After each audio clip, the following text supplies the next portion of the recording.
এই ক্লাসে আমি গ্লাইকোলাইসিস পাথওয়ে সম্পর্কে ডিটেলসে আলোচনা করব, কারণ গ্লাইকোলাইসিস পাথওয়ে এমন একটি গুরুত্বপূর্ণ পাথওয়ে যেখান থেকে বিভিন্ন প্রকার কম্পিটিটিভ এক্সামিনেশান, যেমন ওয়েস্ট বেঙ্গল স্কুল সার্ভিস কমিশনের আন্ডারে থাকা 9-10 শিক্ষক নিয়োগ এবং 11-12 শিক্ষক নিয়োগের ক্ষেত্রে, এছাড়া গেট, ওয়েস্ট বেঙ্গল সেট, সর্বোপরি সিএসআইআর নেট এক্সামিনেশানতে ফ্রিকুয়েন্টলি এই গ্লাইকোলাইসিস পাথওয়ে থেকে কোশ্চেন কিন্তু দিয়ে থাকে।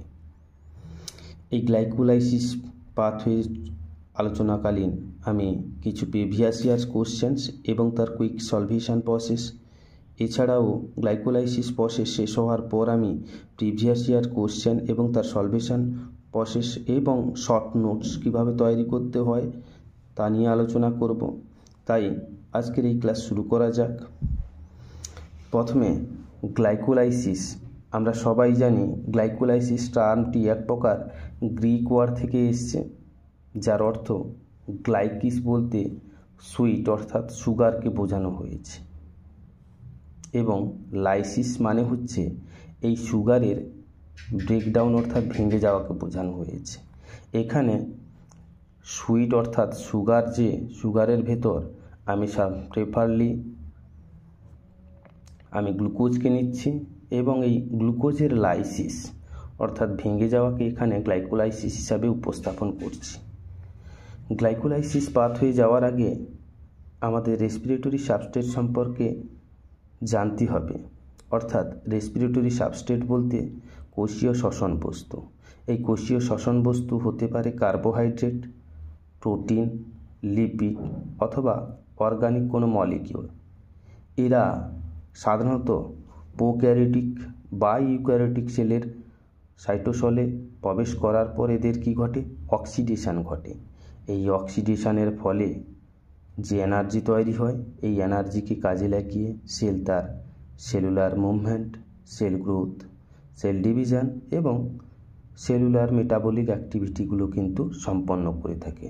অর্থাৎ যদি বলতে হয়, রেসপিরেটরি সাবস্ট্রেট যে কোনো সেল, প্রোক্যারিওটিক হতে পারে, ইউক্যারিওটিক হতে পারে, সেলে এন্টার করার পর এর কী হবে? ব্রেকডাউন হওয়ার পর কি এনার্জি তৈরি হবে।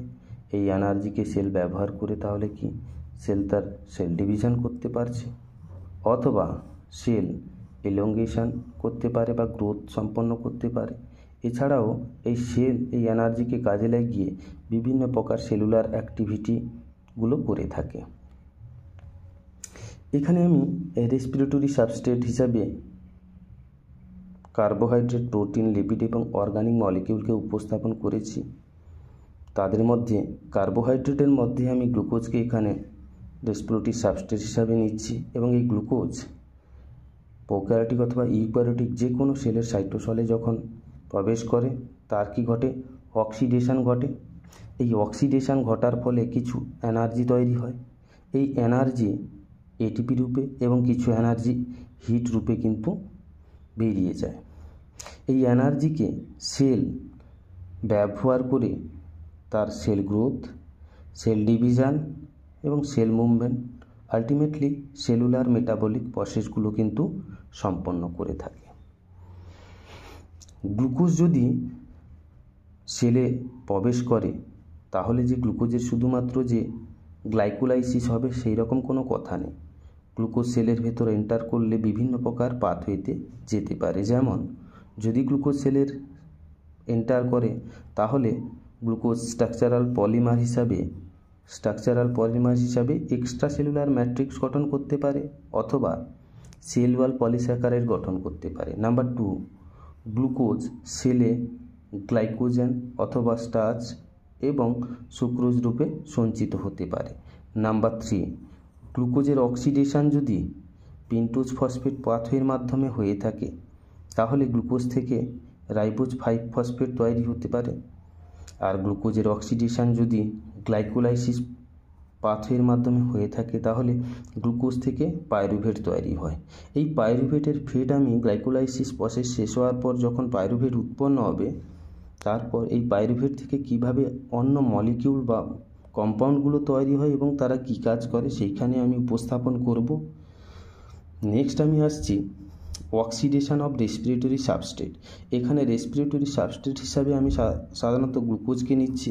তাহলে এই গ্লুকোজের অক্সিডেশন দুটো প্রসেসে হয়ে থাকে, কমপ্লিট অক্সিডেশন আর ইনকমপ্লিট অক্সিডেশন। এরপর respiration may be oxygen dependent and oxygen independent, অর্থাৎ অক্সিজেন ডিপেন্ডেন্টের ক্ষেত্রে অ্যারোবিক রেসপিরেশনকে আমি উপস্থাপন করছি এবং এটি সেলুলার অর্গানিজম যেমন প্রোক্যারিওটিক বা ইউক্যারিওটিক সেলের মধ্যে দেখা যায়। অক্সিজেন ইনডিপেন্ডেন্ট রেসপিরেশনের মধ্যে অ্যানারোবিক রেসপিরেশন এবং ফার্মেন্টেশনকে আমি এখানে উপস্থাপন করছি।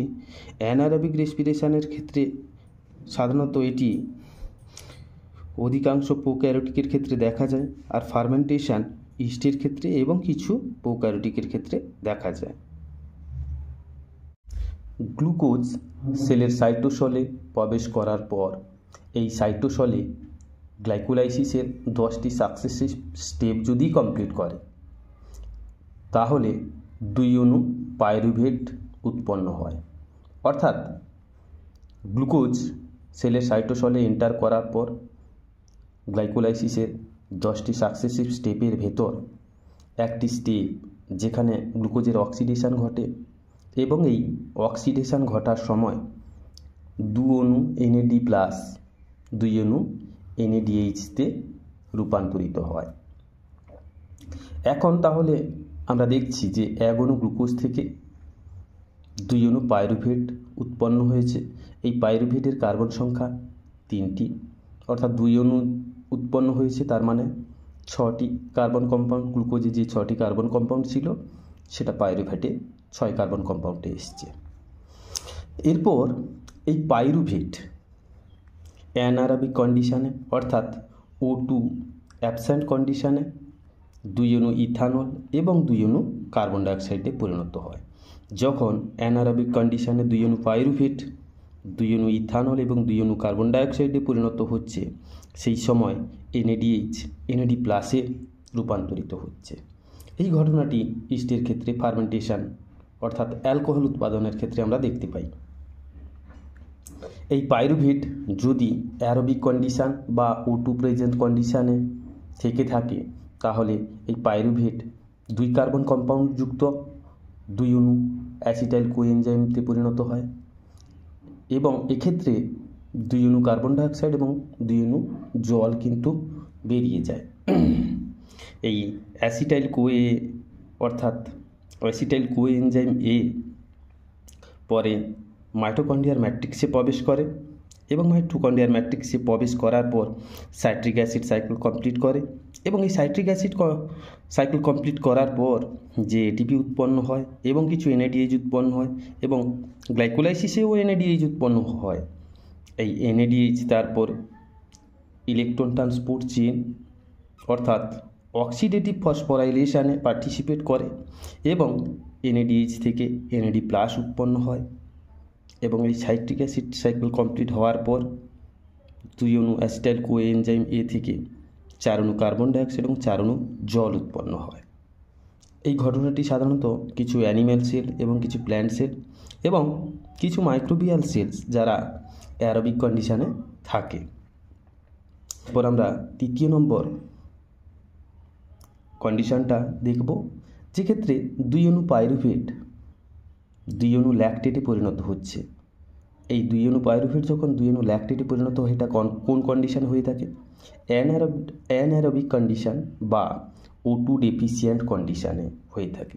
এটা ভিগোরিয়াসলি কন্ট্রাক্টিং মাসল এরিথ্রোসাইট এবং কিছু সেলের ক্ষেত্রে এবং মাইক্রো অর্গানিজমের ক্ষেত্রে এটা কিন্তু দেখা যায়। আমি এখানে একটা এক্সাম্পল উপস্থাপন করছি যে যদি কোনো পার্সন খুব এক্সারসাইজ করে তাহলে তার মাসল সেল অর্থাৎ পেশি কোষে O2 এর ঘাটতি দেখা যায়। এই O2 এর ঘাটতির ফলে কি ঘটতে পারে সে নিয়ে আমি আলোচনা করছি। O2 এর যখন ঘাটতি দেখা যায় তাহলে কি হবে? আমরা জানি মাসল সেলে মাইটোকন্ড্রিয়া আছে, মাইটোকন্ড্রিয়ার ইনার মেমব্রেনে ইলেকট্রন ট্রান্সপোর্ট সিস্টেম অথবা ইলেকট্রন ট্রান্সপোর্ট চেন কিন্তু আছে। এই ইলেকট্রন ট্রান্সপোর্ট সিস্টেম বা ইলেকট্রন ট্রান্সপোর্ট চেন এতে কমপ্লেক্স 1, 2, 3 অ্যান্ড 4 এইসব কমপ্লেক্সগুলো আছে। এখানে NADH থেকে যে ইলেকট্রন নির্গত হয় সেই ইলেকট্রন ETS সিস্টেমে থাকা কমপ্লেক্স 1-এ প্রথম প্রবেশ করে, তারপর কমপ্লেক্স 1 থেকে কমপ্লেক্স 2-তে, কমপ্লেক্স 2 থেকে কমপ্লেক্স 3-তে, কমপ্লেক্স 3 থেকে কমপ্লেক্স 4-তে যায় এবং শেষমেশ কমপ্লেক্স 4 থেকে এই ইলেকট্রন অক্সিজেন কিন্তু গ্রহণ করে। তাহলে অক্সিজেন কোথায়? কমপ্লেক্স 4 থেকে ইলেকট্রন গ্রহণ করে জলে পরিণত হয়। এবং সঙ্গে সঙ্গে তাহলে কি NADH যেহেতু ইলেকট্রন ত্যাগ করছে, আমরা ইলেকট্রন NADH ত্যাগ করছে এবং ত্যাগ করে NAD+ পরিণত হচ্ছে। ফলে এই NAD+ পুনরায় গ্লাইকোলাইসিস প্রসেসে অংশগ্রহণ করছে এবং গ্লাইকোলাইসিস প্রসেসকে কন্টিনিউ রাখছে। যদি কোনো ব্যক্তি খুব তীব্র পরিমাণে এক্সারসাইজ করে তাহলে তার পেশিকোষে কী থাকবে না? অক্সিজেনের ঘাটতি হবে। আর অক্সিজেনের ঘাটতি হওয়া মানে ETS বা ETC সাইকেল হবে না। ETS বা ETC সাইকেল না হওয়ার ফলে NADH NAD+ কনভার্ট হবে না। NADH NAD+ কনভার্ট না হওয়া মানে গ্লাইকোলাইসিস প্রসেস হবে না। যদি আমি এরিথ্রোসাইটের ক্ষেত্রে দেখি বা RBCর ক্ষেত্রে দেখি, সেখানে তো সাফিসিয়েন্ট অক্সিজেন আছে কিন্তু মাইটোকন্ড্রিয়া নেই। মাইটোকন্ড্রিয়া না থাকার কারণে কি হবে না? ETS সাইকেল হবে না। আর ETS সাইকেল না হওয়ার দরুন গ্লাইকোলাইসিসও হবে না, কারণ ETS সাইকেল বা ETC সাইকেল চলার কারণে NADH NAD+ কনভার্ট হয়। যদি মাইটোকন্ড্রিয়া না থাকে তাহলে NADH NAD+ কনভার্ট হবে না, ফলে গ্লাইকোলাইসিস প্রসেস চলবে না। এক্ষেত্রে তাহলে O2 ল্যাকিং অবস্থা বা O2 ডেফিসিয়েন্ট কন্ডিশন অথবা O2 এর অনুপস্থিতিতে অথবা মাইটোকন্ড্রিয়ার অনুপস্থিতিতে কি হয়? গ্লাইকোলাইসিস প্রসেসকে যদি কন্টিনিউ করতে হয় তাহলে গ্লুকোজকে পাইরুভেটে প্রথমে পরিণত করা হয় এবং গ্লুকোজ যখন পাইরুভেটে পরিণত হয় তখন NAD+ কিসে পরিণত হচ্ছে? NADH পরিণত হচ্ছে। এই NADHকে পুনরায় NAD+ পরিণত করার জন্য পাইরুভেটকে ল্যাকটেটে পরিণত হতে হবে এবং এই ল্যাকটেট অবশেষে ব্লাডে যাবে এবং ব্লাড থেকে ইউরিনের মাধ্যমে দেহের বাইরে বেরিয়ে যাবে। তাহলে যেসব সেলের ক্ষেত্রে মাইটোকন্ড্রিয়া নেই বা যেসব সেল O2 অনুপস্থিতিতে আছে তাদের ক্ষেত্রে কি গ্লাইকোলাইসিস হচ্ছে একমাত্র পাথওয়ে যার মাধ্যমে ATP উৎপন্ন করা হয়। অর্থাৎ সেক্ষেত্রে গ্লুকোজ থেকে পাইরুভেট এবং পাইরুভেটকে আলটিমেটলি ল্যাকটেটে পরিণত করা হয়। কিসের জন্য? NADHকে NAD+ পরিণত করা হয় যেন গ্লাইকোলাইসিস প্রসেস কন্টিনিউ চলতে পারে। এরপর আমরা আসছি why NADH is converted to NAD+। আমি একটু আগেই বলেছি গ্লাইকোলাইসিস প্রসেসকে কন্টিনিউ রাখার জন্য NADHকে NAD+ কনভার্ট করা হয়। আমি দেখিয়েছি যে গ্লুকোজ যখন 1 অণু গ্লুকোজ যখন 2 অণু পাইরুভেটে পরিণত হয় এবং গ্লাইকোলাইসিসের 10টি সাকসেসিভ স্টেপ কমপ্লিট করে, সেক্ষেত্রে এই 10টি স্টেপের মধ্যে যে কোনো একটি স্টেপ যেখানে অক্সিডেশন ঘটে থাকে গ্লুকোজের, সেক্ষেত্রে NAD+ NADH কনভার্ট হয় এবং এই পাইরুভেট যখন অক্সিজেনের অ্যাবসেন্সে 2 অণু ইথানল এবং 2 অণু কার্বন ডাইঅক্সাইড উৎপন্ন করে, সেক্ষেত্রে NADH NAD+ পরিণত হয়। এই NAD+ পুনরায় তাহলে কি গ্লাইকোলাইসিস প্রসেসে অংশগ্রহণ করে এবং গ্লাইকোলাইসিস প্রসেসকে কন্টিনিউ করে। এরপর পাইরুভেট যখন অক্সিজেনের প্রেজেন্সে 2 অণু অ্যাসিটাইল কোএনজাইম এতে পরিণত হয়, তখন এই 2 অণু অ্যাসিটাইল কোএনজাইম এ মাইটোকন্ড্রিয়ার ম্যাট্রিক্সে সাইট্রিক অ্যাসিড সাইকেল কমপ্লিট করে এবং কিছু ATP এবং NADH উৎপন্ন করে এবং আলটিমেটলি অক্সিডেটিভ ফসফোরাইলেশনের মাধ্যমে এই NADH NAD+ কনভার্ট হয়। এই NAD+ পুনরায় তাহলে কোথায় গ্লাইকোলাইসিস পাথওয়েতে পার্টিসিপেট করে। থার্ড নাম্বার আমি এখানে দেখিয়েছি যে অক্সিজেনের অ্যাবসেন্সে মাসল সেলের ক্ষেত্রে, অর্থাৎ মাসল সেলের ক্ষেত্রে যদি অক্সিজেনের ঘাটতি দেখা যায় তাহলে পাইরুভেট কিসে পরিণত হয়, ল্যাকটেটে পরিণত হয়। অর্থাৎ 2 অণু পাইরুভেট থেকে 2 অণু ল্যাকটেট উৎপন্ন হয়। এই পাইরুভেট থেকে ল্যাকটেট উৎপন্ন হওয়ার ক্ষেত্রে আমরা দেখেছিলাম যে NADH NAD+ কনভার্ট হয় এবং এই NAD+ পুনরায় গ্লাইকোলাইসিস প্রসেসে অংশগ্রহণ করে এবং গ্লাইকোলাইসিস প্রসেসকে কন্টিনিউ রাখার চেষ্টা করে। অ্যারোবিক রেসপিরেশনের ক্ষেত্রে O2 এর উপস্থিতি দরকার হয়। অর্থাৎ অ্যারোবিক রেসপিরেশনের ক্ষেত্রে গ্লুকোজকে যদি রেসপিরেটরি সাবস্ট্রেট হিসাবে ধরি তাহলে এই গ্লুকোজের কমপ্লিট অক্সিডেশন ঘটতে গেলে 3টি স্টেপের প্রয়োজন হয়। প্রথম স্টেপ হচ্ছে গ্লাইকোলাইসিস, দ্বিতীয় হচ্ছে TCA সাইকেল বা সাইট্রিক অ্যাসিড সাইকেল বা একে ক্রেব সাইকেলও বলা হয়। থার্ড নম্বর হচ্ছে অক্সিডেটিভ ফসফোরাইলেশন, অর্থাৎ গ্লুকোজের কমপ্লিট অক্সিডেশন হতে গেলে এই 3টি স্টেপের প্রয়োজন হয়। এখানে গ্লুকোজের কেমিক্যাল ফর্মুলা C6H12O6, তার সঙ্গে 6 অণু অক্সিজেন যুক্ত হচ্ছে এবং কমপ্লিট অক্সিডেশন ঘটার ফলে 6 অণু কার্বন ডাইঅক্সাইড, 6 অণু জল এবং কিছু পরিমাণ এনার্জি, এটা অ্যাপ্রক্সিমেটলি 686 কিলো ক্যালোরি এনার্জি তৈরি হয়। এই এনার্জি ATP রূপে এবং কিছু এনার্জি হিট রূপে বেরিয়ে যায়। ATP রূপে প্রোক্যারিওটিকের ক্ষেত্রে 1 অণু গ্লুকোজ থেকে বা 32 অণু ATP উৎপন্ন হয় এবং ইউক্যারিওটিকের ক্ষেত্রে 1 অণু গ্লুকোজ কমপ্লিট অক্সিডেশন ঘটলে 30 অণু ATP অথবা 32 অণু ATP কন্ডিশন বেসিসে, অর্থাৎ 1 অণু গ্লুকোজের কমপ্লিট অক্সিডেশনের ফলে ইউক্যারিওটিক সেলের ভেতর যে 30 বা 32 অণু ATP উৎপন্ন হয় এবং কিভাবে হয় এটাকে আমি পরে কিন্তু এক্সপ্লেন করব। এখানে গ্লুকোজের কমপ্লিট অক্সিডেশন তখনই বলা যাবে যখন গ্লুকোজে থাকা 6টি কার্বন অ্যাটম যখন বডি থেকে 6টি কার্বন রূপে বেরিয়ে যাবে, সেক্ষেত্রে আমরা বলবো যে গ্লুকোজের কমপ্লিট অক্সিডেশন হয়েছে। এক্ষেত্রে আমরা দেখতে পাচ্ছি গ্লুকোজের 6টি কার্বন অ্যাটম কার্বন ডাইঅক্সাইডের 6টি কার্বন অ্যাটম রূপে বেরিয়ে যাচ্ছে বডি থেকে।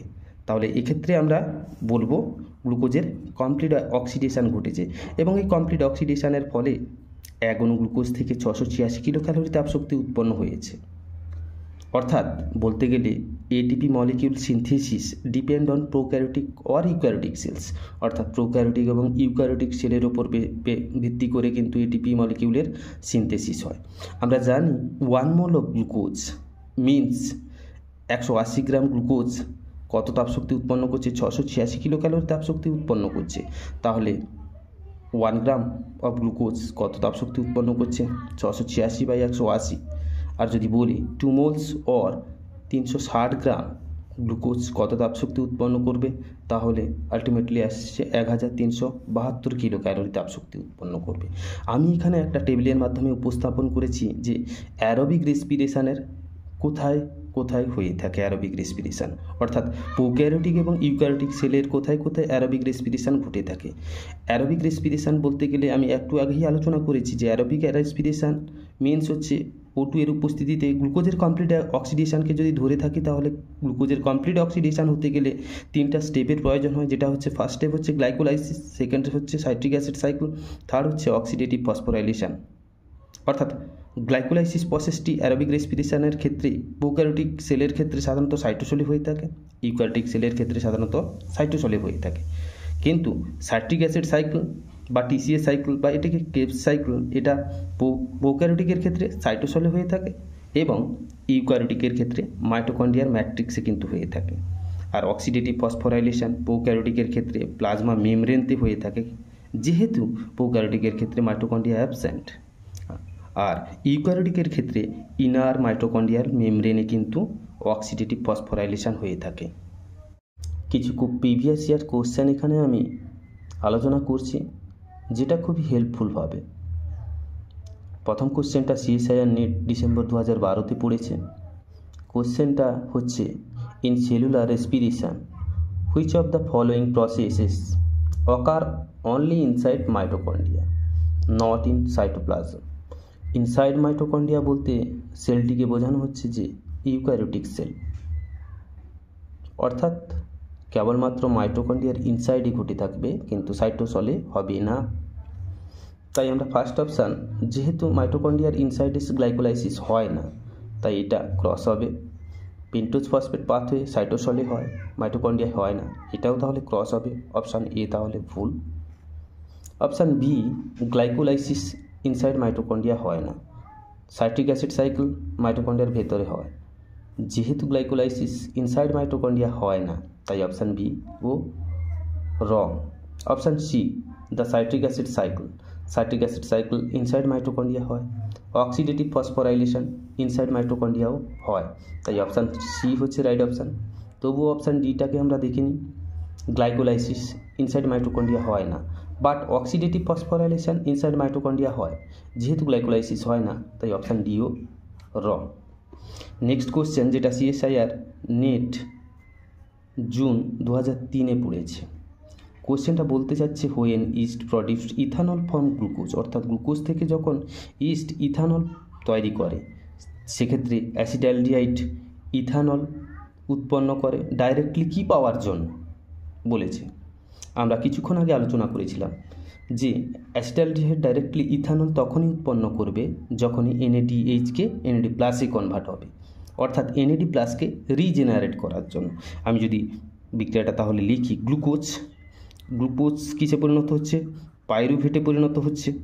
পাইরুভেট কিসে পরিণত হচ্ছে? অ্যাসিটালডিহাইডে পরিণত হচ্ছে। অ্যাসিটালডিহাইড কিসে পরিণত হচ্ছে? ইথানলে পরিণত হচ্ছে। আমরা জানি গ্লুকোজ টু পাইরুভেট উৎপন্ন হওয়ার ক্ষেত্রে কি লেগেছিল? NAD+ লেগেছিল, এবং উৎপন্ন হয়েছিল কি? NADH উৎপন্ন হয়েছিল। হলো। এরপর পাইরুভেট থেকে অ্যাসিটালডিহাইড তৈরি হয়েছে। অ্যাসিটালডিহাইড থেকে কি উৎপন্ন হয়েছে? ইথানল। এক্ষেত্রে এই যে NADH এখানে যাবে, অর্থাৎ অ্যাসিটালডিহাইড থেকে ইথানল প্রস্তুতির সময় NADH পার্টিসিপেট করবে এবং NAD+ পরিণত হবে। এই NAD+ পুনরায় গ্লাইকোলাইসিস প্রসেসে অংশগ্রহণ করবে এবং গ্লাইকোলাইসিস প্রসেসকে কন্টিনিউ রাখবে। তাহলে আমরা দেখে নিই অপশান কোন অপশান ঠিক। জেনারেটস ATP তাহলে হচ্ছে না। প্রডিউস NADH প্রডিউসড হচ্ছে না, NAD+ প্রডিউসড হচ্ছে, তাহলে এই অপশানটাও কাটা। রিজেনারেটস, হ্যাঁ রিজেনারেটস NAD+কে তাহলে রিজেনারেট করা হচ্ছে কিসের জন্য? গ্লাইকোলাইসিস প্রসেসকে কন্টিনিউ রাখার জন্য। তাহলে অপশান থার্ড রাইট হবে। Option 4, contributes to proton motive force. No, কোনো প্রোটন মোটিভ ফোর্স করার জন্য কিন্তু এই প্রসেস হয় না। অপশান 4ও রং, তাহলে অপশান থার্ড হচ্ছে রাইট অপশান। নেক্সট কোশ্চেন খুবই গুরুত্বপূর্ণ, যেটা রিসেন্টলি CSIR নেট জুন 2023-এ কিন্তু পড়েছিল।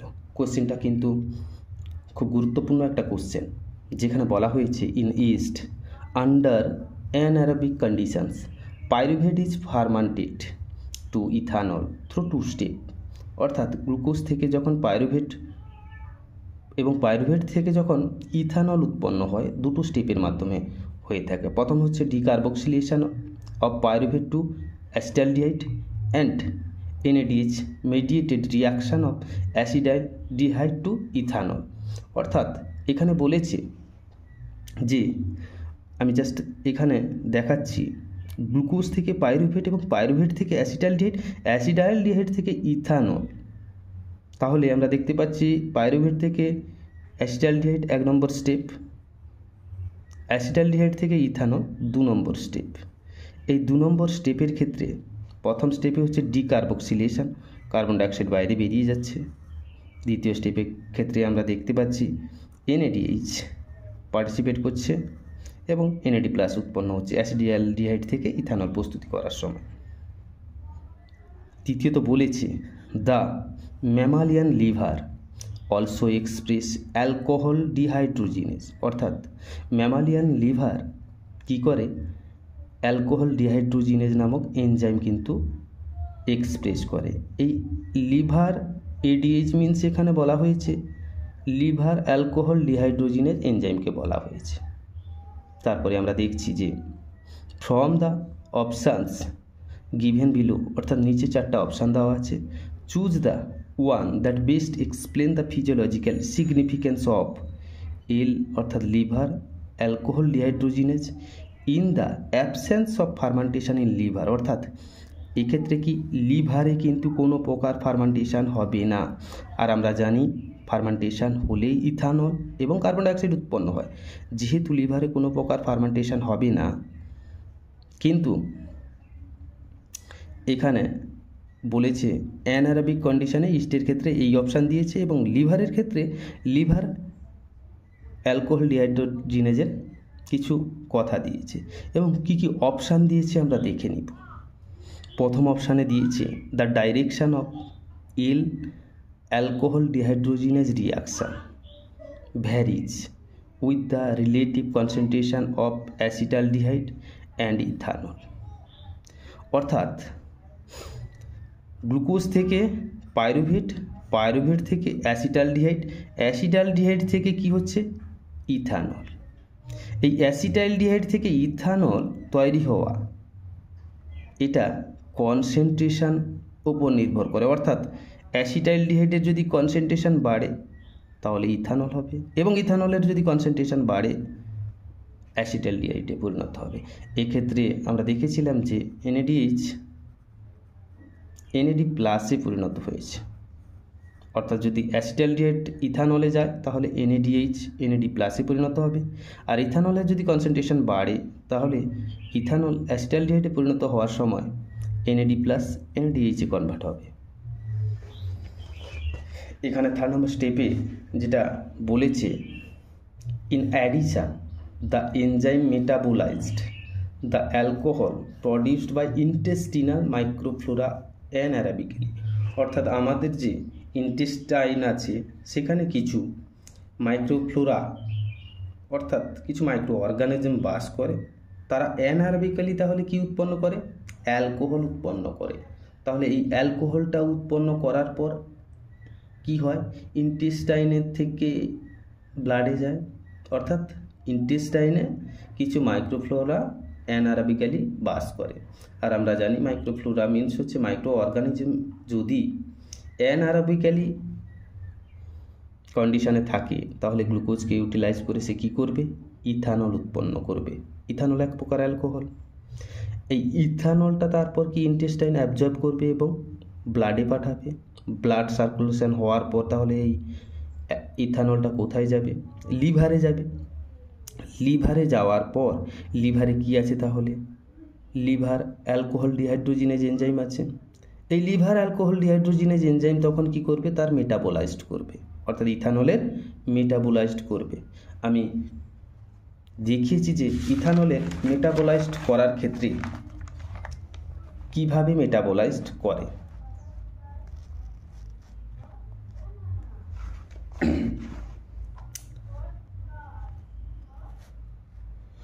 যদি ইথানল তাহলে কোথায় এসছে, ইন্টেস্টাইন থেকে মাইক্রো ফ্লোরা বা মাইক্রো অর্গানিজমের ইথানল লিভারে এসছে।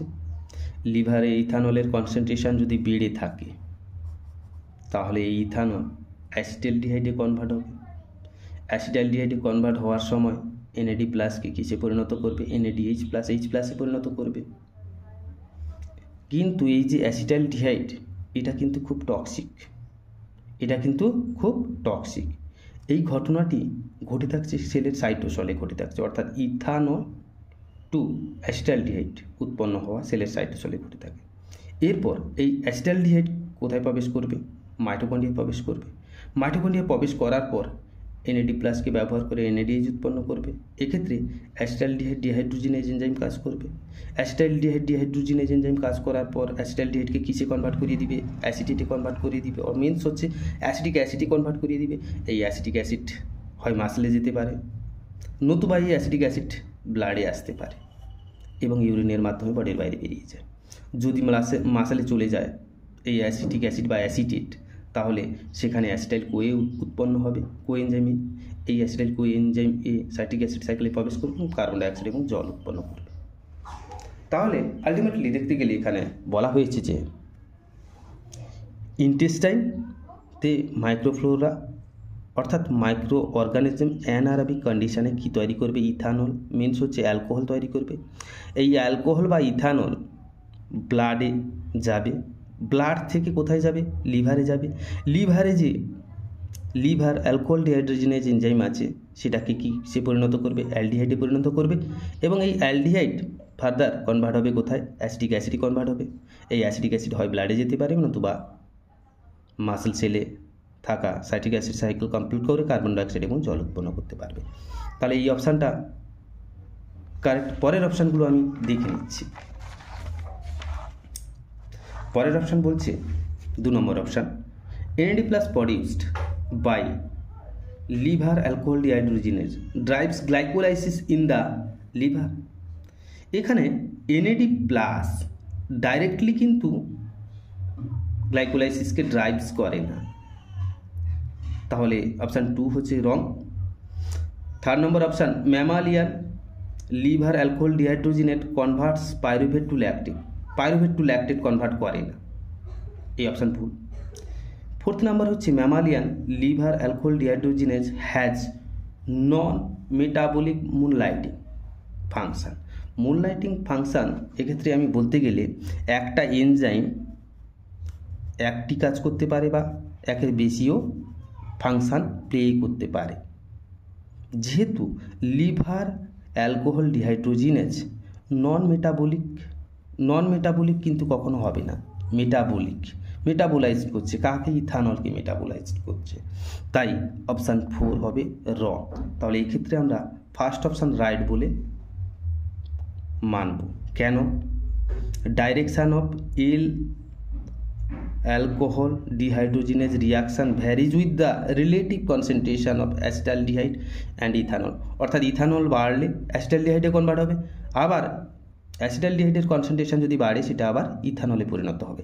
In addition the enzyme metabolized the alcohol produced by intestinal microflora anaerobically. অর্থাৎ ইন্টেস্টাইনে যে মাইক্রোফ্লোরা অ্যানারোবিক্যালি কি উৎপন্ন করছে? অ্যালকোহল উৎপন্ন করছে, সেটাকে মেটাবোলাইজড করার জন্য এই লিভার অ্যালকোহল ডিহাইড্রোজিনেজ এনজাইম কিন্তু থেকে থাকছে।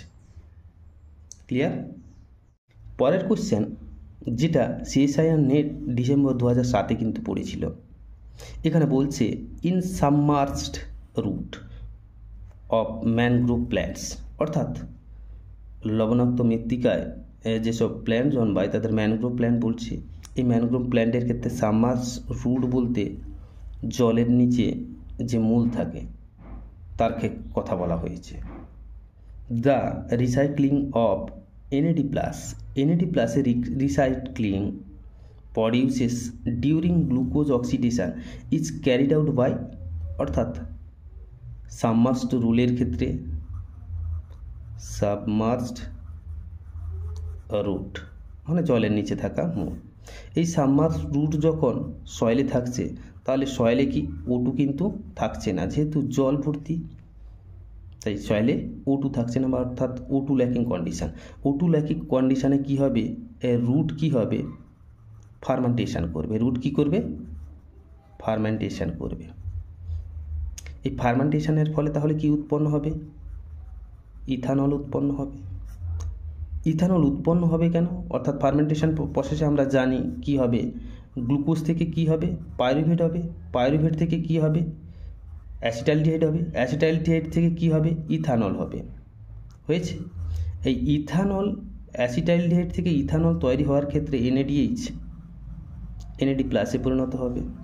এই NAD+ ফার্দার কি গ্লুকোজ থেকে যে পাইরুভেট উৎপন্ন হয় সেক্ষেত্রে লাগে। গ্লুকোজ থেকে পাইরুভেট উৎপন্ন হওয়ার ক্ষেত্রে আমরা জানি যে NAD+ কিসে কনভার্ট হয়েছিল? NADH কনভার্ট হয়েছিল। এই NADH ফার্দার কোথায়? অ্যাসিটালডিহাইড থেকে ইথানল উৎপন্ন করাতে লাগছে এবং NAD+ উৎপন্ন করছে। যখন অ্যাসিটালডিহাইড ইথানল উৎপন্ন করছে এবং NAD+ পরিণত হচ্ছে, এই NAD+ পুনরায় গ্লাইকোলাইসিস প্রসেসে অংশগ্রহণ করছে এবং গ্লাইকোলাইসিস প্রসেসকে কন্টিনিউ রাখছে। তাহলে এক্ষেত্রে কোশ্চেন কি বলেছে? In submerged root of mangrove plants the recycling of NAD+ produced during glycolysis oxidation is carried out by fermentative glycolysis. অর্থাৎ যেহেতু সাবমার্জড রুটের ক্ষেত্রে কোনো অক্সিজেন থাকে না, তাই অক্সিজেন অনুপস্থিতি অবস্থায় কি হচ্ছে? সাবমার্জড রুট সে কী হবে? ফার্মেন্টেশন হবে। এই ফার্মেন্টেশনটা গ্লাইকোলাইসিস ফার্মেন্টেশন, তাই অপশান 4 হচ্ছে রাইট অপশান। নেক্সট কোশ্চেন আমরা দেখে নিব। এই কোশ্চেনটি CSIR নেট ডিসেম্বর 2007 সালে পড়েছিল। এখানে বলেছে ribose 5 phosphate is precursor for ribose sugar in DNA and RNA and is obtain from. এখানে বলেছে যে রাইবোজ 5 ফসফেট DNA এবং RNA এর ক্ষেত্রে প্রিকারসর, কার প্রিকারসর? রাইবোজ সুগারের প্রিকারসর হিসাবে কাজ করে। এই যে রাইবোজ 5 ফসফেট এটা কোথা থেকে পাওয়া যায়? আমরা কিছুক্ষণ আগে আলোচনা করেছি পেন্টোজ ফসফেট পাথওয়ের মাধ্যমে কি হয়, রাইবোজ 5 ফসফেট উৎপন্ন হয় গ্লুকোজ থেকে। তাহলে কেপ সাইকেলও হবে না, গ্লাইকোলাইসিসের মাধ্যমে হবে না, অ্যামাইনো অ্যাসিডও হবে না। তাই পেন্টোজ ফসফেট পাথওয়ের মাধ্যমে এই রাইবোজ 5 ফসফেট পাওয়া যাচ্ছে। তাহলে অপশান 1 হচ্ছে রাইট অপশান। নেক্সট কোশ্চেন আমরা দেখছি, যেখানে বলেছে দেয়ার ইজ কমপ্লিট অক্সিডেশন, সম্পূর্ণ oxidation and maximum gain of energy. Complete অক্সিডেশনও হচ্ছে এবং ম্যাক্সিমাম এনার্জি লাভও হচ্ছে if glucose which has converted into pyruvate during glycolysis enters. অর্থাৎ গ্লুকোজ যখন পাইরুভেটে কনভার্ট হচ্ছে, এই পাইরুভেট কিসে এন্টার করছে? আমরা জানি গ্লুকোজ পাইরুভেটে এন্টার হচ্ছে। পাইরুভেট অনেকগুলো অবস্থায় যেতে পারে। প্রথমত অ্যানারবিক্যালি, প্রথমত, তারপরে হচ্ছে কি অ্যারোবিক্যালি,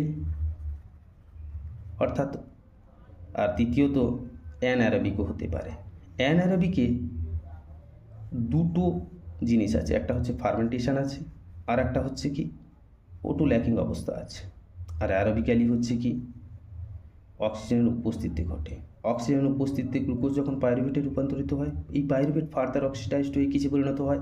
অ্যাসিটাইল কোএনজাইমে পরিণত হয় এবং সাইট্রিক অ্যাসিড সাইকেলে অংশগ্রহণ করে। সাইট্রিক অ্যাসিড সাইকেলকে আমরা কি বলছি? TCA সাইকেল বলছি। এই TCA সাইকেলের ফলে কি ATP উৎপন্ন হচ্ছে। তাহলে মোর ATP অর্থাৎ maximum gain of energy, complete oxidation, এই দুটো ওয়ার্ড বোঝাতে গেলে TCA সাইকেলে গ্লুকোজকে এন্টার করতে হবে। অর্থাৎ পাইরুভেট TCA সাইকেলে এন্টার করবে, তবেই তো ম্যাক্সিমাম এনার্জি উৎপন্ন হবে এবং গ্লুকোজের কমপ্লিট অক্সিডেশন হবে। বিটা অক্সিডেশন হবে না। বিটা অক্সিডেশন ফ্যাটের ক্ষেত্রে হয়ে থাকে। গ্লুকোনিওজেনেসিস, অর্থাৎ গ্লুকোনিওজেনেসিস বলতে এখানে বোঝানো হয়েছে যে গ্লুকোজ ছাড়া অর্থাৎ হেক্সোজ ছাড়া অন্যান্য যে কোনো প্রোটিন বা ফ্যাট থেকে কিন্তু গ্লুকোজ সিনথেসিসকে বোঝানো হয়েছে। তাহলে এই অপশানও হবে না। পেন্টোজ ফসফেট পাথওয়ের মাধ্যমে কি হবে? রাইবোজ 5 ফসফেট উৎপন্ন হবে, তাহলে এটাও হবে না। তাই এখানে রাইট অপশান হচ্ছে TCA সাইকেল। TCA সাইকেলতে কি তাহলে কমপ্লিট অক্সিডেশন হবে গ্লুকোজের এবং ম্যাক্সিমাম এনার্জি গেইন করা হবে। নেক্সট কোশ্চেন, যেটা CSIR নেট জুন 2001 সালে পড়েছিল। কোশ্চেনটা বলছে which of the following cell or organ can only use glucose as a fuel source. অর্থাৎ গ্লুকোজকে শুধুমাত্র ফুয়েল সোর্স হিসাবে কোন সেল বা অর্গান ব্যবহার করে? এখানে অপশান দিয়েছে brain, kidney, red blood cell, heart. আচ্ছা, এখানে অপশান যদি আমরা এলিমিনেট করি, হার্ট কিন্তু গ্লুকোজকে ফুয়েল সোর্স হিসাবে ইউজ করে না, তাহলে 4 নম্বর অপশান অলরেডি কেটে গেল। কিডনি কিন্তু গ্লুকোজকে ফুয়েল সোর্স হিসাবে ব্যবহার করে না, অপশান 2ও কেটে গেল। পড়ে আছে তাহলে অপশান দুটোই, ব্রেনও ফুয়েল সোর্স হিসাবে গ্লুকোজকে ইউজ করে, রেড ব্লাড সেলও ইউজ করে। কিন্তু রেড ব্লাড সেলের ক্ষেত্রে আমরা জানি মাইটোকন্ড্রিয়া থাকছে না, এটা জানি। মাইটোকন্ড্রিয়া না থাকার দরুন এখানে যদি বলি RBCতে মাইটোকন্ড্রিয়া থাকছে না, তাহলে এটার একমাত্র RBC সেলের একমাত্র উপায় হচ্ছে গ্লাইকোলাইসিস করা। এই গ্লাইকোলাইসিসের ফলে ATP উৎপন্ন হবে। গ্লাইকোলাইসিস করতে গেলে কি দরকার হয়? নিড গ্লুকোজের দরকার হবে। কিন্তু অপশান 1 আমরা দেখে রাখি যে ব্রেন, আমরা জানি 80%ও বেশি গ্লুকোজ কি ব্রেন ব্যবহার করে। অর্থাৎ ব্রেনের অ্যাক্টিভিটি চালানোর জন্য 80%এরও বেশি গ্লুকোজকে ব্রেন ফুয়েল সোর্স হিসাবে কাজ করে। কিন্তু স্টারভেশনের সময় বা উপবাসকালীন, দীর্ঘ উপবাসকালীন ফ্যাটি অ্যাসিড অক্সিডেশন ঘটে এবং এই ফ্যাটি অ্যাসিড কি হয়, কার সঙ্গে বাইন্ড করে? প্লাজমা মেমব্রেনে থাকা অ্যালবুমিন প্রোটিনের সঙ্গে বাইন্ড করে। এই ফ্যাটি অ্যাসিড যখন প্লাজমা মেমব্রেনে থাকা অ্যালবুমিনের সঙ্গে বাইন্ড করে, এটা কখনো ব্লাড ব্রেন ব্যারিয়ারকে ক্রস করে ব্রেনের খাদ্য হতে পারে না। তাই কিছু টাইমের জন্য ইন স্টারভেশন কন্ডিশন, অর্থাৎ উপবাস চলাকালীন কিছু টাইমের জন্য কিটোন বডি, লিভার দ্বারা যে উৎপন্ন হওয়া কিটোন বডি, এটা গ্লুকোজের পরিবর্তে সাময়িক রূপে ব্রেনের খাদ্য হিসাবে ব্যবহার হয়ে থাকে। কিন্তু আরবিসির ক্ষেত্রে যেহেতু মাইটোকন্ড্রিয়া অনুপস্থিত, তাই আরবিসির ক্ষেত্রে কেবলমাত্র গ্লুকোজই হবে গ্লাইকোলাইসিস প্রসেস চালানোর একমাত্রই সোর্স। কারণ যেহেতু মাইটোকন্ড্রিয়া নেই, তাহলে বিটা অক্সিডেশনও হবে না, ফ্যাটি অ্যাসিডের বিটা অক্সিডেশন হবে না। তাই আরবিসির একমাত্র শক্তি উৎপন্ন করার স্টেপ হচ্ছে গ্লাইকোলাইসিস, আর গ্লাইকোলাইসিস চালানোর জন্য গ্লুকোজের দরকার হয়। তাই ব্রেন না করে রেড ব্লাড সেলস হবে রাইট অপশান। কেন ব্রেন এখানে করা হচ্ছে না, বা ব্রেনকে কেন আমরা রাইট ধরছি না? স্টারভেশন, দীর্ঘ টাইম স্টারভেশন থাকাকালীন, অর্থাৎ দীর্ঘ টাইম উপবাস থাকাকালীন লিভার কি করে? ফ্যাটি অ্যাসিডের জারণ ঘটায় এবং কিটোন বডি উৎপন্ন করে। এই কিটোন বডি সাময়িক রূপে কিন্তু গ্লুকোজের পরিবর্তে ব্রেনে ফ্লুয়েল হিসাবে কাজ করে, পার্ট টাইম, অর্থাৎ সাময়িকভাবে, মানে কিছু টাইমের জন্য। এই জন্য আমরা অপশান থার্ডকে রাইট বলছি। পরের কোশ্চেন, যেটা সিএসআইআর নেট জুন 2004-এ পড়েছে, এই কোশ্চেন বলতে চাইছে RBC obtain their energy from, অর্থাৎ আরবিসি কোথা থেকে তাদের এনার্জি পায়।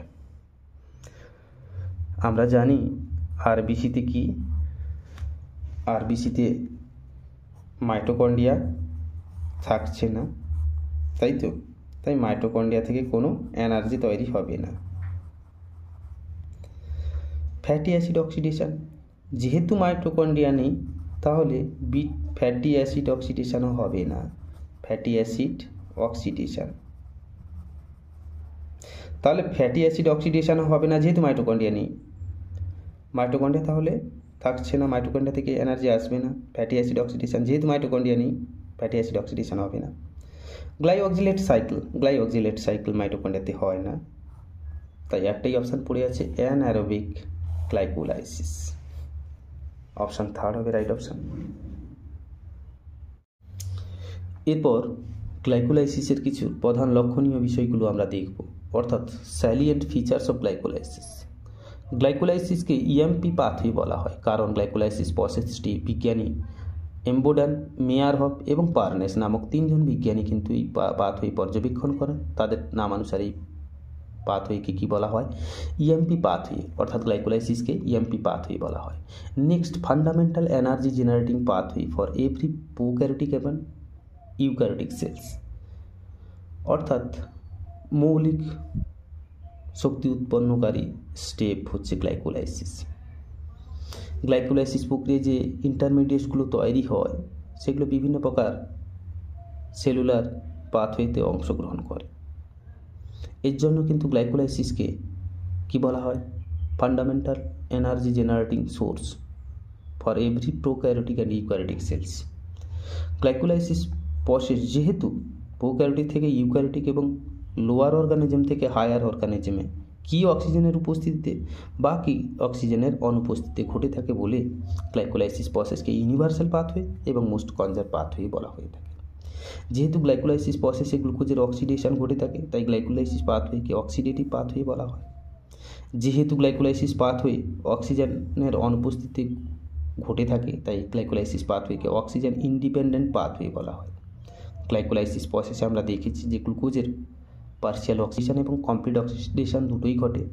যেহেতু পার্শিয়ালি গ্লুকোজের অক্সিডেশন ঘটে থাকে, তাই গ্লাইকোলাইসিস প্রসেসকে partial oxidation of respiratory substrate গ্লুকোজের ক্ষেত্রে ধরা হয়ে থাকে। গ্লাইকোলাইসিসকে সাধারণত মেজর পাথওয়ে, গ্লাইকোলাইসিস হচ্ছে মেজর পাথওয়ে সেই সব সেলের ক্ষেত্রে যাদের ক্ষেত্রে কি মাইটোকন্ড্রিয়া থাকছে না, যেমন আরবিসি বা এরিথ্রোসাইট, কর্নিয়া এবং লেন্স, এদের ক্ষেত্রে অর্থাৎ এই সব সেলের ক্ষেত্রে মাইটোকন্ড্রিয়া থাকছে না। তাই মাইটোকন্ড্রিয়া না থাকার দরুন টিসিএ সাইকেল হবে না, আর টিসিএ সাইকেল না হলে এই সেলের একমাত্র এনার্জি উৎপন্ন করার সোর্স হচ্ছে গ্লাইকোলাইসিস। যেহেতু গ্লাইকোলাইসিস অক্সিজেন অনুপস্থিতিতে বা উপস্থিতিতে ঘটতে পারে। 8 নম্বর হচ্ছে essential for brain which is depend on glucose for energy. আমরা জানি 80% ও বেশি গ্লুকোজ ব্রেন ফুয়েল সোর্স হিসাবে ব্যবহার করে। যেহেতু 80%-এরও বেশি গ্লুকোজ ফুয়েল সোর্স হিসাবে ব্রেন ব্যবহার করে, তাই ব্রেনের একমাত্র এনার্জি তৈরি করার প্রসেস হচ্ছে গ্লাইকোলাইসিস পাথওয়ে। আর আমরা সবাই জানি যে গ্লাইকোলাইসিস কোথায় ঘটে, সেলের সাইটোসলে ঘটে, কিন্তু ট্রাইপেনোসোমা নামক স্পেসিসের ক্ষেত্রে গ্লাইকোলাইসিসের কিছু স্টেপ গ্লাইকোজোমে ঘটে থাকে। এরপর আমরা দেখব যে গ্লাইকোলাইসিসে এক অণু গ্লুকোজের জন্য কত অণু অন্যান্য কি কম্পোনেন্ট দরকার হয়, অর্থাৎ এক অণু গ্লুকোজ 2 অণু NAD+, আর 2 অণু ADP এবং 2 অণু ইনঅর্গানিক ফসফেট দরকার হয়। এক্ষেত্রে নিট গেন কত হবে, অর্থাৎ পার গ্লুকোজ মলিকিউল থেকে গ্লাইকোলাইসিস প্রক্রিয়ায় কি অ্যারোবিক কি অ্যানারোবিক কন্ডিশনে কি কি লাভ হয়। অ্যারোবিক কন্ডিশনে এক অণু গ্লুকোজ থেকে 2 অণু ATP, 2 অণু NADH এবং 2 অণু পাইরুভেট উৎপন্ন হয়, এবং অ্যানারোবিক কন্ডিশনে এক অণু গ্লুকোজ থেকে ফার্মেন্টেশন প্রক্রিয়ায় কি উৎপন্ন হবে, 2 অণু ATP, 2 অণু ইথানল এবং 2 অণু কার্বন ডাইঅক্সাইড উৎপন্ন হবে। অ্যানারোবিক কন্ডিশনে বিশেষ করে O2 ডেফিসিয়েন্ট কন্ডিশন বা O2 ল্যাকিং সেলের ক্ষেত্রে কি হয়, এক অণু গ্লুকোজ থেকে 2 অণু ATP এবং 2 অণু ল্যাকটেট তৈরি হয়। নেক্সট আমরা গ্লাইকোলাইসিস পাথওয়ে যখন আলোচনা করব, সেখানে 10টি সাকসেসিভ স্টেপ থাকবে। সেই 10টি সাকসেসিভ স্টেপের ভেতর 3টি স্টেপ হচ্ছে রেগুলেটরি কাইনেজ নামক এনজাইম দ্বারা রেগুলেট হয়ে থাকে, এবং এই স্টেপগুলি হচ্ছে ইরিভার্সিবল স্টেপ। এই রেগুলেটরি কাইনেজ এনজাইমগুলো কি কি? প্রথম হচ্ছে হেক্সোকাইনেজ বা গ্লুকোকাইনেজ হলো। এই গ্লুকোকাইনেজকে হেক্সোকাইনেজ 4 বলা হয় এবং গ্লুকোকাইনেজ ডিও বলা হয়। দ্বিতীয় নম্বর এনজাইম হচ্ছে ফসফোফ্রুক্টোকাইনেজ, যাকে আমি এখানে PFK1 দ্বারা সূচিত করছি। তৃতীয় এনজাইম হচ্ছে পাইরুভেট কাইনেজ, যাকে PK দ্বারা আমরা সূচিত করছি।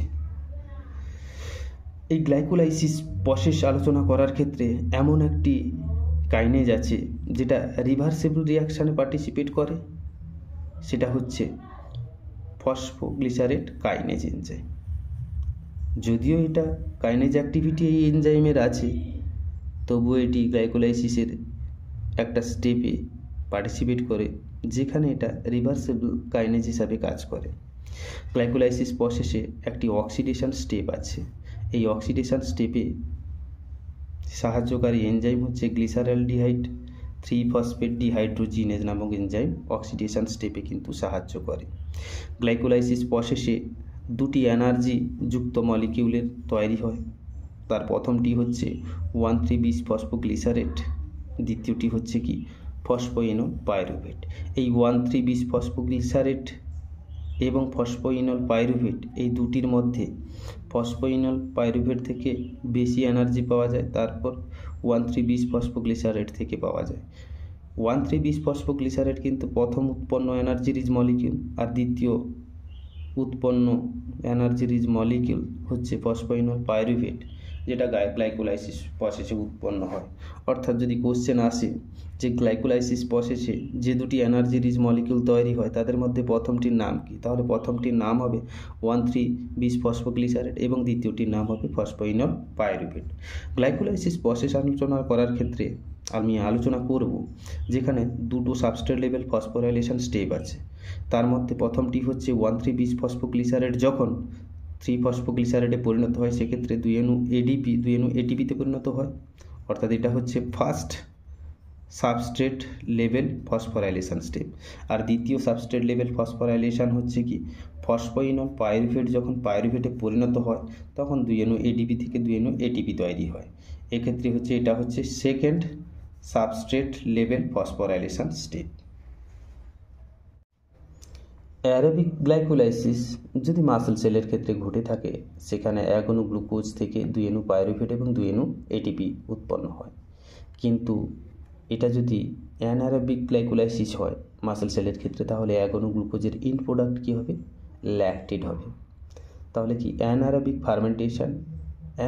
ফার্মেন্টেশন মিনস হচ্ছে O2 এর অনুপস্থিতিতে যদি ফার্মেন্টেশন ঘটে থাকে, তাহলে ইন প্রোডাক্ট কী হবে, অর্থাৎ 1 অণু গ্লুকোজের ইন প্রোডাক্ট হবে 2 অণু ইথানল এবং কার্বন ডাইঅক্সাইড। আর lactate is the end product, অর্থাৎ ল্যাকটেড হবে শেষ উৎপাদিত প্রোডাক্ট। কোন কন্ডিশনে হবে, অক্সিজেন অনুপস্থিতি অবস্থায় ল্যাকটেড হচ্ছে গ্লুকোজের in product. The end product of glycolysis in erythrocyte, অর্থাৎ আরবিসির ক্ষেত্রে গ্লাইকোলাইসিসের ইন প্রোডাক্ট কী হবে, ল্যাকটেড হবে। আমরা মাসল এবং আরবিসির তে উৎপন্ন ল্যাকটেড সম্পর্কে কিছু টাইম আগে আলোচনা করেছি। এরপর এনার্জেটিক্স অফ গ্লাইকোলাইসিস আলোচনা করার ক্ষেত্রে রিয়াকশানকে আমরা দুটো টাইপে ভাগ করেছি, এক্সারোগনিক রিয়াকশান অ্যান্ড এন্ডারোগনিক রিয়াকশান। এক্সারোগনিক রিয়াকশানের ক্ষেত্রে সাবস্ট্রেট যখন প্রোডাক্টে পরিণত হয় তখন কিছু পরিমাণ এনার্জিকে রিলিজ করে, তখন তাকে বলবো এক্সারোগনিক প্রসেস। যেহেতু গ্লুকোজ পাইরুভেটে পরিণত হওয়ার সময় গ্লুকোজের বন্ড ব্রেক হয়, ভেঙে যায়, এই বন্ড ব্রেক হওয়ার সময় কিছু পরিমাণ এনার্জি তৈরি হয়। এই গ্লুকোজ যখন পাইরুভেটে পরিণত হচ্ছে, একে আমরা গ্লাইকোলাইসিস বলছি। তাই গ্লাইকোলাইসিস প্রসেসে যেহেতু এনার্জি রিলিজ হচ্ছে, তাই গ্লাইকোলাইসিস প্রসেস এক প্রকার হচ্ছে এক্সারোগনিক প্রসেস। এক্সারোগনিক হওয়ার সঙ্গে সঙ্গে এটা হচ্ছে ইরিভার্সিবল প্রসেস। এন্ডারগনিক রিয়াকশান তাহলে আমরা কাকে বলছি, যখন বিভিন্ন প্রকার সাবস্ট্রেট বাইরে থেকে আসা কোনো এনার্জিকে ব্যবহার করে প্রোডাক্ট উৎপন্ন করে, তখন তাকে বলবো এন্ডারোগনিক প্রসেস বলবো। অর্থাৎ এক্সারোগনিক প্রসেসে মলিকিউল থেকে কোনো এনার্জি বেরিয়ে যাচ্ছে এবং এই মলিকিউল অন্য কোনো প্রোডাক্টে পরিণত হচ্ছে। আর এন্ডারোগনিকের ক্ষেত্রে কি, বাইরে থেকে এনার্জি প্রোভাইড করতে হচ্ছে। নেক্সট আমরা একটা ল বা ফর্মুলা এখানে উপস্থাপন করেছি, যেটা হচ্ছে delta G not dashed equal to delta G plus 2.303 RT log product by substrate. অর্থাৎ থার্মোডাইনামিক্স যখন আমি আলোচনা করব, এই ফর্মুলা সম্পর্কে আমি ডিটেলসে আলোচনা করব। শুধুমাত্র গ্লাইকোলাইসিস ক্ষেত্রে যেটুকু প্রয়োজন সেইটুকু নিয়ে আমি আলোচনা করছি। এখানে আমাদের জেনে রাখা দরকার, delta G not dashed or overall energy এটাকে বলা হয়, ওভারঅল ফ্রি এনার্জি এটাকে বলা হয়, যদি নেগেটিভ হয়ে থাকে। অর্থাৎ কোনো রিয়াকশানে ওভারঅল ফ্রি এনার্জি যদি নেগেটিভ হয়ে থাকে, তাহলে প্রসেস বা রিয়াকশান হবে স্পন্টানিয়াস। আর যদি ওভারঅল ফ্রি এনার্জি চেঞ্জ অর্থাৎ ডেল্টা জি নট ড্যাশড যদি পজিটিভ হয়ে থাকে, তখন রিয়াকশান নন স্পন্টানিয়াস বা প্রসেস নন স্পন্টানিয়াস হবে। গ্লাইকোলাইসিসের ক্ষেত্রে আমরা দেখতে পাচ্ছি ডেল্টা জি নট ড্যাশড অর্থাৎ ফ্রি এনার্জি চেঞ্জ কেমন হচ্ছে, নেগেটিভ হচ্ছে। তাই যেহেতু গ্লাইকোলাইসিস প্রসেসে overall free energy change negative হয়, তাই এই প্রসেস হচ্ছে স্পন্টানিয়াস এবং এই প্রসেস হচ্ছে ইরিভার্সিবল। আমরা গ্লাইকোলাইসিস প্রসেসে পরেও দেখব, কিন্তু 1 অণু গ্লুকোজ গ্লাইকোলাইসিস প্রসেসে যদি পার্সিয়ালি অক্সিডেশন হয়ে থাকে, অর্থাৎ 1 অণু গ্লুকোজ যদি পার্সিয়ালি অক্সিডাইজড হয়, তাহলে যে 2 অণু পাইরুভেট উৎপন্ন হয়, সেক্ষেত্রে ডেল্টা জি অর্থাৎ গ্রিভস free energy minus 47 kilo calorie per mole. অর্থাৎ 1 অণু গ্লুকোজ থেকে আমরা মাইনাস 47 কিলো ক্যালোরি তাপশক্তি পেয়ে থাকব। আর গ্লুকোজের যদি কমপ্লিট অক্সিডেশন হয়ে থাকে এবং 6 অণু কার্বন ডাইঅক্সাইড এবং জল উৎপন্ন হয়ে যায়, তাহলে ডেল্টা জি ফ্রি এনার্জি কত, minus 686 kilo calorie per mole. অর্থাৎ 1 অণু গ্লুকোজ থেকে আমরা পাচ্ছি তাহলে কি 686 কিলো ক্যালোরি তাপশক্তি পাচ্ছি। তাহলে এখানে মনে রাখা দরকার যে গ্লুকোজের যদি পার্সিয়াল অক্সিডেশন ঘটে, তাহলে 1 অণু গ্লুকোজ থেকে আমরা কত তাপশক্তি পাচ্ছি, মাইনাস 47 কিলো ক্যালোরি তাপশক্তি পাচ্ছি। এবং 1 অণু গ্লুকোজের যদি কমপ্লিট অক্সিডেশন হয়ে থাকে, তাহলে 1 অণু গ্লুকোজ থেকে আমরা 686 কিলো ক্যালোরি তাপশক্তি পাচ্ছি।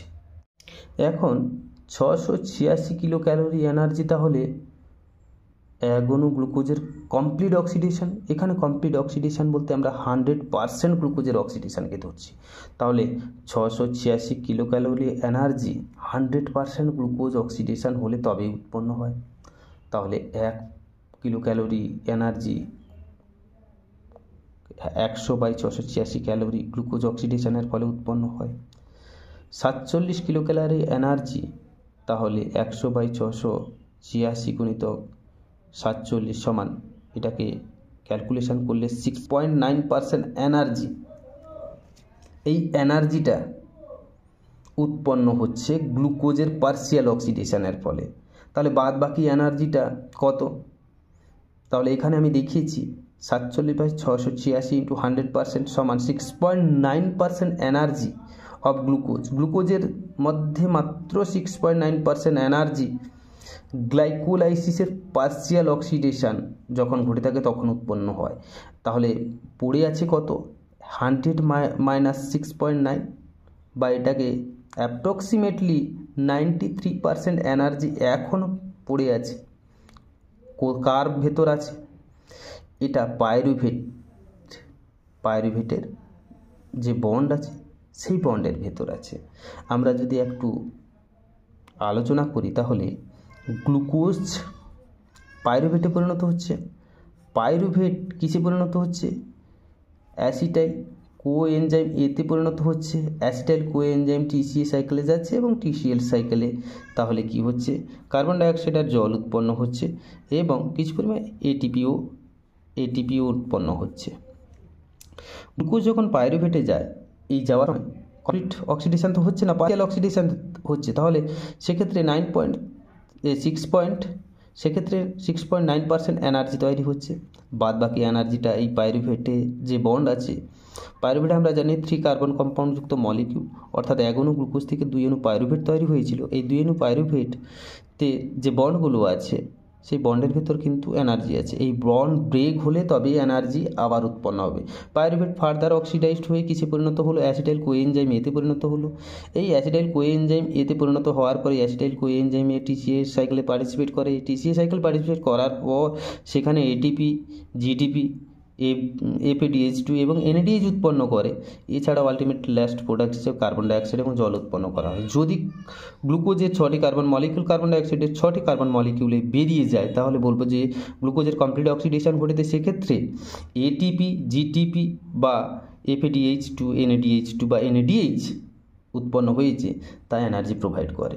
তাহলে আলটিমেটলি দেখতে গেলে মাত্র 6.9% এনার্জি গ্লুকোজের পার্সিয়াল অক্সিডেশনের ফলে এসে থাকে। এরপর আমরা দেখব কখন একটা সেল গ্লাইকোলাইসিস করবে। যদি সেলে এটিপির কনসেন্ট্রেশন কমে যায় এবং এডিপির কনসেন্ট্রেশন যদি বেড়ে যায় তখন গ্লাইকোলাইসিস হবে। তাহলে আমরা বলতে পারি ADP/ATP রেশিও যদি বেড়ে যায়, ADP/ATP রেশিও যদি বেড়ে যায় তখন গ্লাইকোলাইসিস হবে। অর্থাৎ এখানে যদি এডিপি রেশিও বেড়ে যায়, এটিপি রেশিও যদি কমে যায়, তাহলে আলটিমেট দেখা যাচ্ছে যে এডিপি বাড়ছে অথচ এটিপি কমছে। আলটিমেটলি ADP/ATP রেশিও বেড়ে যাবে, তখন গ্লাইকোলাইসিস হবে। এখানে আমি গ্লাইকোলাইসিস পাথওয়ের ফেজকে উপস্থাপন করেছি। আমি গ্লাইকোলাইসিস পাথওয়ের ফেজকে এখানে 3টি ভাগে ভাগ করেছি। ফার্স্ট ফেজ হচ্ছে এনার্জি ইনভেস্টমেন্ট ফেজ। এক্ষেত্রে 2 অণু এটিপিকে ব্যবহার করা হয়। দ্বিতীয় হচ্ছে স্প্লিটিং ফেজ। এক্ষেত্রে ফ্রুক্টোজ 1,6-বিসফসফেট ক্লিভড হবে, অর্থাৎ ভেঙে যাবে। 3 নম্বর ফেজে এনার্জি জেনারেশন ফেজ। এই এনার্জি জেনারেশন ফেজের আন্ডারে ফার্স্ট সাবস্ট্রেট লেভেল ফসফোরাইলেশন। এক্ষেত্রে আমরা 2 অণু এটিপি উৎপন্ন হতে দেখব। Second substrate level phosphorylation step, এখানেও আমরা 1 অণু গ্লুকোজ থেকে কীভাবে 2 অণু এটিপি উৎপন্ন হয় তাও দেখব। যদি গ্লুকোজকে আমরা রেসপিরেটরি সাবস্ট্রেট হিসাবে ধরে থাকি তাহলে গ্লাইকোলাইসিস কমপ্লিট হতে 10টি স্টেপের প্রয়োজন হয়। এখানে আমি উপস্থাপন করেছি গ্লুট ফোর্স ট্রান্সপোর্টার। এবং GLUT2 ট্রান্সপোর্টার। GLUT4 এবং GLUT2 এই যে ট্রান্সপোর্টার, এরা সাধারণত গ্লুকোজকে আউটসাইড থেকে ইনসাইড সেলের ভেতর এবং ইনসাইড থেকে আউটসাইড সেলের ভেতর যেতে আসতে সাহায্য করে। GLUT4 ট্রান্সপোর্টার সেলের প্লাজমা মেমব্রেনে যদি থেকে থাকে বিভিন্ন প্রকার cell, mostly muscle cell, skeletal muscle, brain, এগুলো সবগুলোতে সাধারণত GLUT4 ট্রান্সপোর্টার থেকে থাকে। GLUT2 ট্রান্সপোর্টার সাধারণত লিভার সেলের ক্ষেত্রে আমরা দেখে থাকি। এরপর গ্লাইকোলাইসিসের ফার্স্টে যেখানে গ্লুকোজ সেলের ভেতর এন্টার করার পর সেলের সাইটোসলে থাকা কি হেক্সোকাইনেজ অথবা কন্ডিশন বেসে গ্লুকোজ কাইনেজ এনজাইমের প্রভাবে গ্লুকোজ 6 ফসফেটে পরিণত হয়। আমরা প্রত্যেকে জানি এক্ষেত্রে এক অণু এটিপি এক অণু এডিপিতে পরিণত হয়। এই হেক্সোকাইনেজ বা গ্লুকোকাইনেজ এনজাইমের কাজ করার জন্য কোফ্যাক্টর রূপে ম্যাগনেসিয়াম আয়ন কিন্তু লাগে। তাহলে এখানে এক অণু এটিপি কিন্তু ব্যবহার হচ্ছে। এই এটিপি ব্যবহার হয়, এই এটিপি থেকে যে গামা ফসফেটটা বেরিয়ে যায়, গামা ফসফেট গ্লুকোজের 6 নাম্বার কার্বন পজিশনে যুক্ত হয়ে গ্লুকোজ 6 ফসফেটে পরিণত হয়। আমি জাস্ট গ্লুকোজের এখানে রিং স্ট্রাকচারকে উপস্থাপন করেছি, যেক্ষেত্রে গ্লুকোজ একটি হেক্সোজ সুগার, সেক্ষেত্রে আমরা 1, 2, 3, 4, 5 and 6 6টি কার্বন এখানে উপস্থাপন করেছি, সঙ্গে এটিপিকে দিয়েছি। এখানে এইচকে মানে হেক্সোকাইনেজ এনজাইম এবং জিকে মানে গ্লুকোকাইনেজ এনজাইম, সঙ্গে ম্যাগনেসিয়াম আয়ন কোফ্যাক্টর রূপে দিয়েছি। এক্ষেত্রে গ্লুকোজের 6 নম্বর কার্বন, এটা হচ্ছে 6 নম্বর কার্বন পজিশনে কি যুক্ত হয়ে গেল, ফসফেট যুক্ত হয়ে গেল। তাহলে গ্লুকোজ থেকে গ্লুকোজ 6 ফসফেট উৎপন্ন হয়েছে। এই প্রসেসটি কেমন প্রসেস? এই প্রসেসটি হচ্ছে ইরিভার্সিবল, অর্থাৎ গ্লুকোজ 6 ফসফেট ব্যাকে আবার গ্লুকোজ উৎপন্ন করতে পারছে না, অর্থাৎ তাই এটা হচ্ছে ইরিভার্সিবল প্রসেস। আর এটা হচ্ছে ফার্স্ট এনার্জি ইনভেস্টমেন্ট স্টেপ। এখানে হেক্সোকাইনেজ এবং গ্লুকোকাইনেজ এনজাইম যারা গ্লুকোজকে গ্লুকোজ 6 ফসফেটে পরিণত করেছে, এদের আমরা আইসো এনজাইম বলবো। কারণ আইসো এনজাইম তাদের বলবো যারা একই রকম রাসায়নিক বিক্রিয়ায় অংশগ্রহণ করে। অর্থাৎ এক্ষেত্রে দেখতে গেলে গ্লুকোজকে গ্লুকোজ 6 ফসফেটে পরিণত করা, অর্থাৎ একই রকম রাসায়নিক বিক্রিয়াতে হেক্সোকাইনেজ এনজাইমও সাহায্য করছে, আবার গ্লুকোকাইনেজ এনজাইমও সাহায্য করছে। তাই এই দুটো এনজাইমকে আমরা আইসো এনজাইম বলছি, যেহেতু এরা একই রকম রাসায়নিক বিক্রিয়ায় অংশগ্রহণ করছে, যদিও এদের ভিম্যাক্স, কেএম এবং মলিকিউলার ওয়েট কিন্তু আলাদা।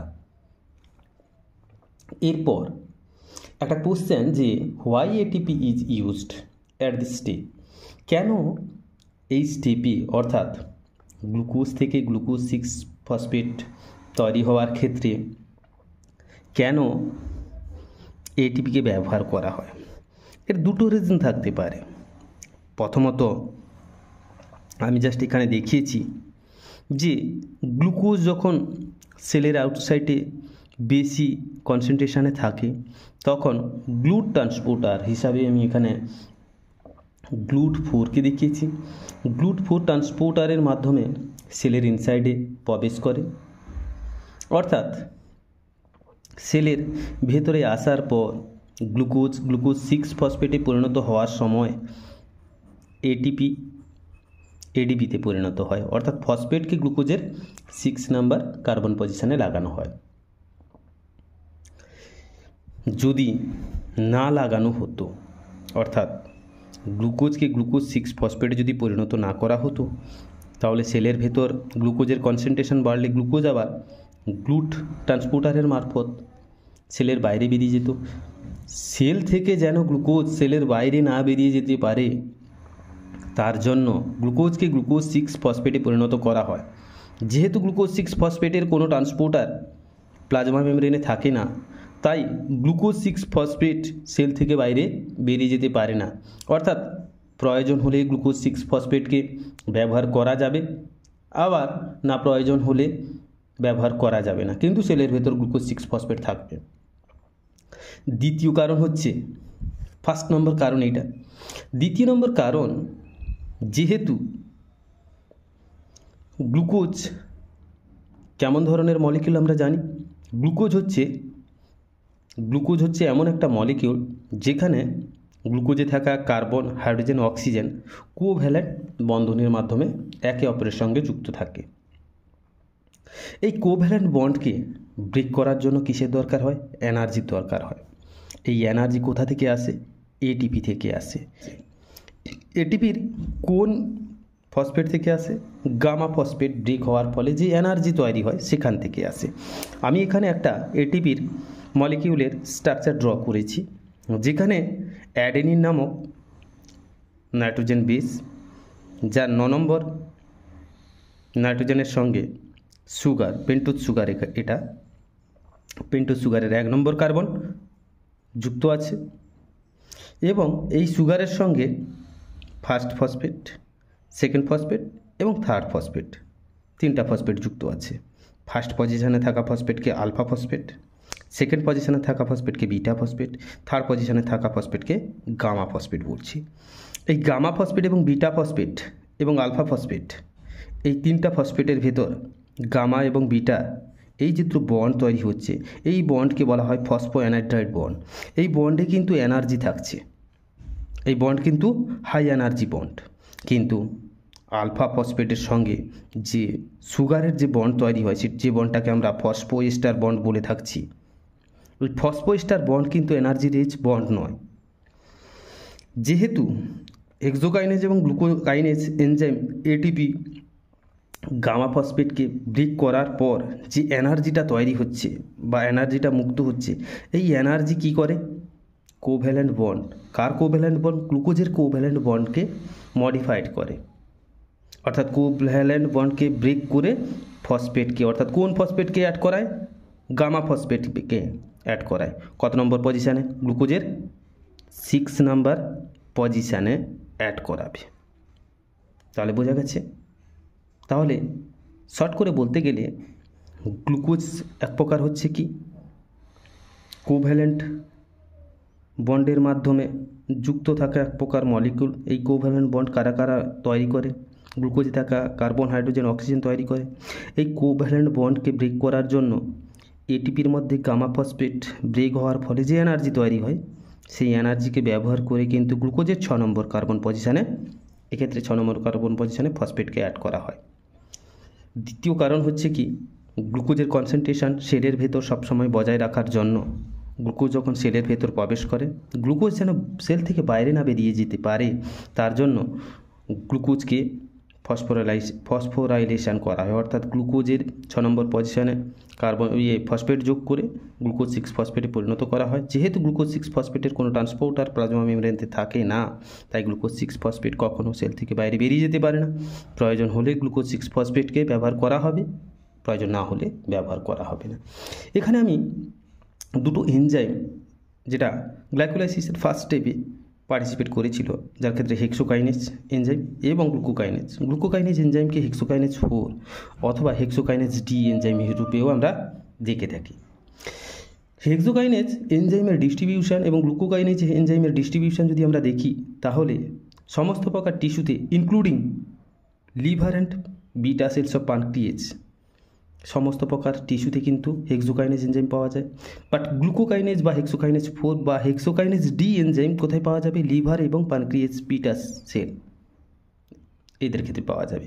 সাবস্ট্রেট স্পেসিফিসিটি যদি ধরি, হেক্সোকাইনেজ হচ্ছে বিভিন্ন প্রকার হেক্সোজ সুগার, হতে পারে সেটা গ্লুকোজ, হতে পারে গ্যালাক্টোজ, হতে পারে ফ্রুক্টোজ, এই রকম বিভিন্ন প্রকার হেক্সোজ সুগারের ওপর হেক্সোকাইনেজ এনজাইম কাজ করতে পারে। যেহেতু বিভিন্ন প্রকার হেক্সোজের ওপর কাজ করে, তাই হেক্সোকাইনেজের সাবস্ট্রেট স্পেসিফিসিটি হবে লো। আর যেহেতু গ্লুকোকাইনেজ কেবলমাত্র নির্দিষ্ট করে গ্লুকোজের ওপর কাজ করে, তাই তার স্পেসিফিসিটিটা বেশি হবে। তাই সেক্ষেত্রে আমরা বলবো গ্লুকোকাইনেজের সাবস্ট্রেট স্পেসিফিসিটি হবে হাই। নেক্সট যদি কেএম দেখি, কার পরিপ্রেক্ষিতে দেখব আমরা? কেএম ফর ডি গ্লুকোজ, অর্থাৎ ডি গ্লুকোজের প্রতি হেক্সোকাইনেজ কেমন আকর্ষণ বা অ্যাফিনিটি দেখায়। অর্থাৎ ডি গ্লুকোজ যদি সেলের ভেতর কম কনসেন্ট্রেশনের হয়ে থাকে তবুও হেক্সোকাইনেজ তার উপর অ্যাফিনিটি দেখায়। অর্থাৎ ডি গ্লুকোজের প্রতি হেক্সোকাইনেজ এনজাইমের অ্যাফিনিটি হবে হাই।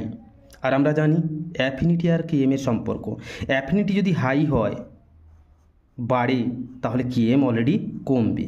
আমরা এও জানি কেএম সমান কি, আমি পরে এনজাইম কাইনেটিক্স যখন আলোচনা করব সেক্ষেত্রে আমি খুব ডিটেলসে আলোচনা করব কেএম, অ্যাফিনিটি অ্যান্ড ভিম্যাক্স নিয়ে আলোচনা করব। এক্ষেত্রে আমি শুধুমাত্র গ্লাইকোলাইসিসের ক্ষেত্রে জাস্ট শর্ট করে বলছি যে অ্যাফিনিটি যদি বাড়ে তাহলে কেএম কমবে। কেএম সমান আমরা জানি সাবস্ট্রেট কনসেন্ট্রেশন, অর্থাৎ আলটিমেটলি অ্যাফিনিটি কার প্রতি বাড়ছে? ডি গ্লুকোজের প্রতি হেক্সোকাইনেজের অ্যাফিনিটি বাড়া মানে কেএম হচ্ছে কম হচ্ছে। আর কেএম সমান আমরা জানি হাফ অফ ভিম্যাক্স। যদি আমরা এটাকে মাল্টিপ্লাই করি 2km ইকুয়াল টু ভিম্যাক্স, অর্থাৎ কেএম যদি বাড়ে ভিম্যাক্সও বাড়বে, কেএম যদি কমে ভিম্যাক্সও কমবে। তাহলে ডি গ্লুকোজের প্রতি হেক্সোকাইনেজের কেএম হচ্ছে কম, তার মানে অ্যাফিনিটি বেশি, এবং গ্লুকোকাইনেজের প্রতি অর্থাৎ গ্লুকোকাইনেজ ডি গ্লুকোজের প্রতি অ্যাফিনিটি হচ্ছে কি কম, তার মানে কেএম হচ্ছে বেশি। কেএম যেহেতু বেশি, কেএম বাড়লে যেহেতু ভিম্যাক্স বাড়ে, তাই হেক্সোকাইনেজের ভিম্যাক্স হচ্ছে যেহেতু কেএম কম ভিম্যাক্স কম, আর গ্লুকোকাইনেজের ভিম্যাক্স হচ্ছে বেশি। ইনসুলিনের ইফেক্ট, হেক্সোকাইনেজের প্রতি ইনসুলিন তেমন কোনো ইফেক্ট ফেলে না, কিন্তু গ্লুকোকাইনেজের প্রতি ইনসুলিন ইনডিউসার রূপে কাজ করে। নেক্সট যেটা গুরুত্বপূর্ণ সেটা হচ্ছে গ্লুকোজ 6 ফসফেট। গ্লাইকোলাইসিসের ফার্স্ট স্টেপে গ্লুকোজ যখন গ্লুকোজ 6 ফসফেটে পরিণত হয়েছিল, যদি গ্লুকোজ 6 ফসফেটের কনসেন্ট্রেশন যদি সেলে যদি বেড়ে যায়, এই গ্লুকোজ 6 ফসফেট হেক্সোকাইনেজের অ্যালোস্টেরিক সাইডে গিয়ে বাইন্ড করবে, এবং অ্যালোস্টেরিক সাইডে গিয়ে বাইন্ড করার পর হেক্সোকাইনেজের অ্যাক্টিভিটিকে ইনহিবিট করাবে। অর্থাৎ বলতে গেলে গ্লুকোজ 6 ফসফেট যদি প্রোডাক্ট হয়, প্রোডাক্ট গিয়ে কার? হেক্সোকাইনেজের অ্যালোস্টেরিক সাইডে বাইন্ড করবে এবং হেক্সোকাইনেজের অ্যাক্টিভিটিকে ইনহিবিট করবে, তাই এই প্রসেসকে বলা হয় প্রোডাক্ট ইনহিবিশন। কিন্তু গ্লুকোজ 6 ফসফেটের কনসেন্ট্রেশন বাড়লেও এটা কোনো রোল প্লে করে না, কার ক্ষেত্রে? গ্লুকোকাইনেজের প্রতি কোনো প্রোডাক্ট ইনহিবিশন পারফর্ম করে না। নেক্সট গ্লাইকোলাইসিসের সেকেন্ড স্টেপ, যেখানে গ্লুকোজ 6 ফসফেট ফ্রুক্টোজ 6 ফসফেটে পরিণত হচ্ছে। এক্ষেত্রে সাহায্যকারী এনজাইম হচ্ছে ফসফোগ্লুকো আইসোমারেজ। এই এনজাইমের কাজ করার জন্য কোফ্যাক্টর হিসাবে ম্যাগনেসিয়াম আয়নকে ব্যবহার করছে। এই স্টেপটি হচ্ছে এক প্রকার রিভার্সিবল স্টেপ, কারণ গ্লুকোজ 6 ফসফেট ফ্রুক্টোজ 6 ফসফেটে পরিণত হচ্ছে, আবার ফ্রুক্টোজ 6 ফসফেট গ্লুকোজ 6 ফসফেটে পরিণত হতে পারে অ্যাকর্ডিং টু দেয়ার কনসেন্ট্রেশন। এখন গ্লুকোজ 6 ফসফেট এবং ফ্রুক্টোজ 6 ফসফেট এদের আইসোমার বলা হয়, কারণ এদের কেমিক্যাল ফর্মুলা একই, তাই এদের আইসোমার বলা হবে। কারণ এখানে আমরা দেখতে পাচ্ছি গ্লুকোজ 6 ফসফেট, যেটাকে আমি লিনিয়ার স্ট্রাকচারে ড্র করেছি, যদিও এই স্ট্রাকচার রিং স্ট্রাকচার বেশি স্টেবল হবে এবং রিং স্ট্রাকচার উপস্থাপন করার কথা, কিন্তু বোঝানোর সুবিধার্থে আমি এখানে লিনিয়ার স্ট্রাকচার গ্লুকোজ 6 ফসফেট এবং ফ্রুক্টোজ 6 ফসফেটে ড্র করেছি। তাই এখানে আমি যদি কাউন্ট করে নিই কার্বন সংখ্যা, গ্লুকোজ 6 ফসফেটের 1 2 3 4 5 6, অর্থাৎ 6টা কার্বন এবং 11টা হাইড্রোজেন আছে, অর্থাৎ 2 3 4 5 6 7 8 9 10 11। গ্লুকোজ 6 ফসফেটে তাহলে 6টা কার্বন 11টা হাইড্রোজেন এবং অক্সিজেন 6টা এবং ফসফেট একটাই আছে। এবং ঠিক একইভাবে যদি আমরা ফ্রুক্টোজ 6 ফসফেটে দেখি, সেক্ষেত্রেও আমরা দেখতে পাবো 6টি কার্বন 11টি হাইড্রোজেন এবং 6টি অক্সিজেন এবং একটি ফসফেট দেখতে পাবো। তাই এদের একে অপরের আইসোমার বলে। যেহেতু এদের কেমিক্যাল ফর্মুলা একই, বাট এদের ফিজিক্যাল অ্যান্ড কেমিক্যাল প্রপার্টিস কিন্তু আলাদা হবে। আচ্ছা, এখন কোশ্চেন আমার একটা, যে গ্লুকোজ 6 ফসফেটকে কেন ফ্রুক্টোজ 6 ফসফেটে পরিণত করা হয়েছে? গ্লুকোজ 6 ফসফেট থাকলে বা কী অসুবিধা হতো? ফ্রুক্টোজ 6 ফসফেট আসার ফলে কী বেনিফিট হয়? এখানে টার্মিনাল হাইড্রক্সিল গ্রুপ তৈরি করার জন্য কী করা হচ্ছে? গ্লুকোজ 6 ফসফেটকে ফ্রুক্টোজ 6 ফসফেটে পরিণত করা হচ্ছে। কারণ আমরা জানি গ্লুকোজ 6 ফসফেটের ক্ষেত্রে ফার্স্ট নম্বর পজিশনে ফাংশনাল গ্রুপ হিসাবে অ্যালডিহাইড গ্রুপ আছে, কিন্তু ফার্স্ট নাম্বার পজিশনের এই গ্রুপটাকে যদি আমরা ভেতর দিকে নিয়ে আসি তাহলে টার্মিনাল সাইডে হাইড্রক্সিল গ্রুপ বা ওএইচ গ্রুপকে নিয়ে যাব। এক্ষেত্রে আমরা অ্যালডোজ সুগারকে যদি কিটো সুগার অর্থাৎ ফ্রুক্টোজ একটা হচ্ছে কিটো সুগার, ফ্রুক্টোজ 6 ফসফেটে পরিণত করি, তাহলে অ্যালডোজ সুগারের 1 নম্বর পজিশনে থাকা functional group aldehyde group fructose এর ক্ষেত্রে 2 নম্বর পজিশনে কিটো গ্রুপ হিসাবে প্রতিস্থাপিত হয়েছে এবং টার্মিনাল সাইডে তাহলে হাইড্রক্সিল গ্রুপকে নিয়ে যাওয়া সুবিধা হচ্ছে। পরে এই টার্মিনাল সাইডে হাইড্রক্সিল গ্রুপের সঙ্গে ফসফেটকে যোগ করা সুবিধা হবে এবং ফসফেট যোগ করার ফলে পরে আমরা গ্লাইকোলাইসিস প্রসেসে পড়ব যে ফ্রুক্টোজ 1,6 ফসফেটে যখন ব্রেক করা হবে তখন 3 কার্বন কম্পাউন্ডযুক্ত ডাইহাইড্রক্সি অ্যাসিটোন ফসফেট এবং 3 গ্লিসালডিহাইড উৎপন্ন করা যাবে, যার ফলে এনার্জি জেনারেট করার সুবিধা হয়। অর্থাৎ আলটিমেটলি বলতে গেলে যে গ্লুকোজ 6 ফসফেটকে ফ্রুক্টোজ 6 ফসফেটে পরিণত করার কারণ হচ্ছে টার্মিনাল সাইডে হাইড্রক্সিল গ্রুপকে নিয়ে যাওয়ার জন্য। কেন নিয়ে যাওয়া হয়? যেহেতু টার্মিনাল গ্রুপে পরে ফসফেট অ্যাড করার জন্য এটা নিয়ে যাওয়া হয়। নেক্সট যেটা গ্লাইকোলাইসিসের তৃতীয় স্টেপ, যেটা হচ্ছে মোস্ট ইম্পর্ট্যান্ট স্টেপ, এক্ষেত্রে কি হয়েছে, ফ্রুক্টোজ 6 ফসফেটকে কিসে পরিণত করা হচ্ছে, ফ্রুক্টোজ 1,6 ফসফেটে পরিণত করা হয়েছে। ফ্রুক্টোজ 6 ফসফেট থেকে যখন ফ্রুক্টোজ 1,6 ফসফেটে পরিণত হয় এক্ষেত্রে সাহায্যকারী এনজাইম হচ্ছে কি ফসফোফ্রুক্টোকাইনেজ 1। এক্ষেত্রে এক অণু এটিপি লাগছে এবং এই এটিপি এডিপিতে পরিণত হচ্ছে এবং ফসফেটটা ফ্রুক্টোজের 1 নম্বর কার্বন পজিশনে ট্রান্সফার হচ্ছে। এক্ষেত্রে ফসফোফ্রুক্টোকাইনেজ নামক এনজাইম সাহায্য করছে। এই স্টেপটা হচ্ছে এক প্রকার second energy investment step. First স্টেপে আমরা দেখেছিলাম ফার্স্ট স্টেপ যেটা হচ্ছে গ্লাইকোলাইসিস ফার্স্ট স্টেপ, গ্লুকোজ থেকে গ্লুকোজ 6 ফসফেটে ফার্স্ট এটিপি ইনভেস্ট হয়েছিল। আর সেকেন্ড স্টেপ এটা হচ্ছে এনার্জি ইনভেস্টমেন্টের সেকেন্ড স্টেপ, যেক্ষেত্রে এটিপিকে এনার্জি হিসাবে ব্যবহার করা হয়েছে। এই স্টেপটা হচ্ছে ইরিভার্সিবল স্টেপ, মানে হচ্ছে ফ্রুক্টোজ 1,6 ফসফেট ফ্রুক্টোজ 6 ফসফেটে পরিণত হচ্ছে না। এটা হচ্ছে তাহলে এক প্রকার ইরিভার্সিবল স্টেপ এবং লার্জ চেঞ্জ ইন ফ্রি এনার্জির খুব বেশি পরিমাণে চেঞ্জ হয় এই স্টেপের ক্ষেত্রে। এই স্টেপকে আমরা কমিটেড স্টেপ অফ গ্লাইকোলাইসিস বলবো। এই পয়েন্টটা খুবই গুরুত্বপূর্ণ। কমিটেড স্টেপ অফ গ্লাইকোলাইসিস কোন স্টেপটাকে বলা হবে? ফ্রুক্টোজ 6 ফসফেট যখন ফ্রুক্টোজ 1,6 ফসফেটে পরিণত হবে এই স্টেপটাকে আমরা বলবো কমিটেড স্টেপ। অর্থাৎ একবার ফ্রুক্টোজ 6 ফসফেট ফ্রুক্টোজ 1,6 ফসফেটে পরিণত হয়ে গেলে তাহলে আমরা কনফার্ম হয়ে যাব যে গ্লাইকোলাইসিস প্রসেস মাস্ট হবে। কিন্তু যতক্ষণ না ফ্রুক্টোজ 6 ফসফেট ফ্রুক্টোজ 1,6 ফসফেটে পরিণত হচ্ছে ততক্ষণ না আমরা বলতে পারবো না যে গ্লাইকোলাইসিস প্রসেস পারফর্ম হবে। তাই এই স্টেপটা হচ্ছে কমিট করছে যে গ্লাইকোলাইসিস হবে কি হবে না। তাই এই স্টেপটাকে আমরা কমিটেড স্টেপ অফ গ্লাইকোলাইসিস বলব।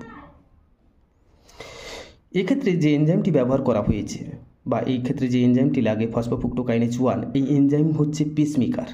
এই এনজাইমকে গ্লাইকোলাইসিসের পেসমেকার বলা হয়। যে অর্থাৎ গ্লাইকোলাইসিসের রেট কেমন হবে, ফাস্ট হবে না স্লো হবে, তা নির্ভর করে এই ফসফোফ্রুক্টোকাইনেজ এনজাইমের উপর। অর্থাৎ এই এনজাইমকে আমরা পেসমেকার অফ গ্লাইকোলাইসিস বলবো। এই স্টেপটাকে রেট লিমিটিং স্টেপ বলবো। রেট কিভাবে বাড়বে বা কমবে তা ডিপেন্ড করে এই স্টেপের ওপর, তাই এই স্টেপকে আমরা রেট লিমিটিং স্টেপও বলবো। স্লোয়েস্ট স্টেপ অফ গ্লাইকোলাইসিস, অর্থাৎ গ্লাইকোলাইসিসের যতগুলো স্টেপ আছে এই স্টেপটা হচ্ছে সব থেকে স্লোয়েস্ট স্টেপ। তাহলে এখানে আমাদের মনে রাখতে হবে যে এটা হচ্ছে কমিটেড স্টেপ। এই স্টেপে ব্যবহারকারী এনজাইম হচ্ছে ফসফোফ্রুক্টোকাইনেজ 1, এটাকে পেসমেকার অফ গ্লাইকোলাইসিস বলা হয়। এই স্টেপটাকে কেমন বলা হয়? রেট লিমিটিং স্টেপ আর স্লোয়েস্ট স্টেপ অফ গ্লাইকোলাইসিস বলা হয়। এটা হচ্ছে second energy investment step, irreversible step and large change in free energy in the step. অর্থাৎ এই স্টেপে খুব বেশি পরিমাণে লার্জ এনার্জির চেঞ্জ হয়। নেক্সট আমি ফসফোফ্রুক্টোকাইনেজ 1 সম্পর্কে কিছু কথা এখানে উপস্থাপন করেছি যেটা পরীক্ষার জন্য খুবই গুরুত্বপূর্ণ। ফসফোফ্রুক্টোকাইনেজ 1 এনজাইম এটা হচ্ছে এক প্রকার অ্যালোস্টোরিক এনজাইম, তৎসহ এটাকে রেগুলেটরি এনজাইমও বলা হয়। এই অ্যালোস্টোরিক এনজাইমের দুটো সাইড আছে, একটা হচ্ছে পজিটিভ মডুলেটর আর একটা হচ্ছে নেগেটিভ মডুলেটর। পজিটিভ মডুলেটর হিসাবে অ্যাক্টিভেটর কাজ করে এবং নেগেটিভ মডুলেটর হিসাবে ইনহিবিটর কাজ করে। অ্যাক্টিভেটর হিসাবে আমরা এখানে যদি সেলের ভেতর এএমপির কনসেন্ট্রেশন বেড়ে যায় অথবা ফ্রুক্টোজ 2,6 বিসফসফেটের কনসেন্ট্রেশন বেড়ে যায় অথবা অ্যামোনিয়াম আয়নের কনসেন্ট্রেশন বেড়ে যায়, মিন্স পিএইচ যদি বেড়ে যায়, পিএইচ বেড়ে যাওয়া মিন্স আমরা জানি H+ আয়ন কমে যাবে। এইসব ফ্যাক্টরগুলো যদি বেড়ে যায় তাহলে এইসব ফ্যাক্টরগুলো ফসফোফ্রুক্টোকাইনেজ 1 এনজাইমের অ্যালোস্টেরিক সাইটে গিয়ে বাইন্ড করবে এবং অ্যালোস্টেরিক সাইটে বাইন্ড করে ফসফোফ্রুক্টোকাইনেজ 1 এনজাইমের অ্যাক্টিভিটিকে বাড়িয়ে তুলবে, তাই এদের অ্যাক্টিভেটরও বলা হয়।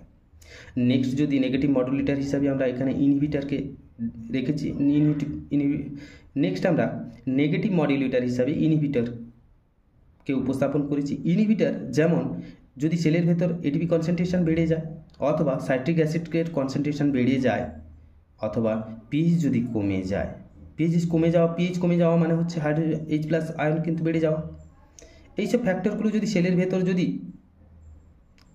বেড়ে যায় বা কমে যায় তাহলে কি হবে, ফসফোফ্রুক্টোকাইনেজ 1 এনজাইমের অ্যালোস্টেরিক সাইডে গিয়ে এরা বাইন্ড করবে, বাইন্ড করার পর ফসফোফ্রুক্টোকাইনেজ এনজাইম 1 এর অ্যাক্টিভিটিকে ইনহিবিট করাবে, তার মানে হচ্ছে গ্লাইকোলাইসিস প্রসেসকে স্লো করাবে বা বন্ধ করবে। এখানে আমি এটিপির কনসেন্ট্রেশন বাড়লে তাহলে কি হচ্ছে, ফসফোফ্রুক্টোকাইনেজ 1 এর অ্যাক্টিভিটি ইনহিবিট হবে।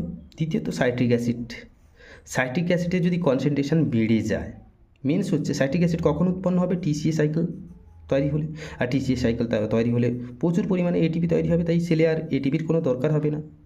আর যেহেতু সাইট্রিক অ্যাসিড একটা অ্যাসিড তাই পিএইচ কেমন হবে, লো হবে।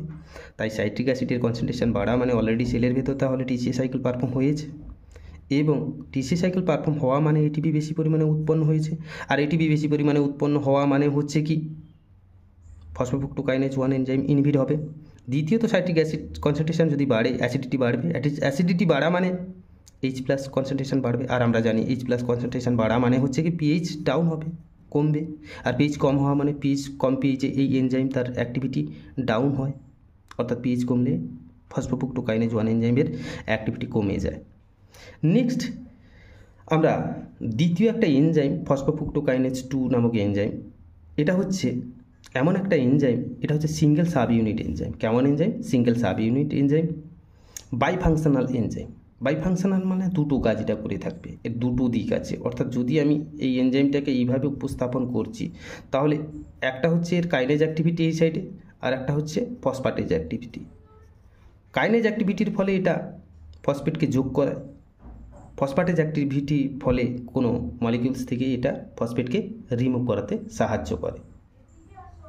আমি এখানে একটা ফিগার ড্র করেছি যেক্ষেত্রে আমি দেখিয়েছি গ্লুকোজ যখন গ্লুকোজ 6 ফসফেটে পরিণত হচ্ছে, গ্লুকোজ 6 ফসফেট আবার ফ্রুক্টোজ 6 ফসফেটে পরিণত হচ্ছে। গ্লুকোজ যখন গ্লুকোজ 6 ফসফেটে পরিণত হচ্ছে এক্ষেত্রে আমরা এই প্রসেসটা হচ্ছে কি ইরিভার্সিবল প্রসেস, আর গ্লুকোজ 6 ফসফেট যখন ফ্রুক্টোজ 6 ফসফেটে পরিণত হচ্ছে এই প্রসেসটা হচ্ছে রিভার্সিবল প্রসেস। ফ্রুক্টোজ 6 ফসফেট একবার যদি ফ্রুক্টোজ 1,6 ফসফেটে পরিণত হয়ে যায়, অর্থাৎ বলতে গেলে ফ্রুক্টোজ 6 ফসফেট যদি ফসফোফ্রুক্টোকাইনেজ 1 এনজাইমের প্রভাবে ফ্রুক্টোজ 1,6 বিসফসফেটে পরিণত হয়ে গেলে তখন আমরা বলবো যে গ্লাইকোলাইসিস প্রসেস হবে।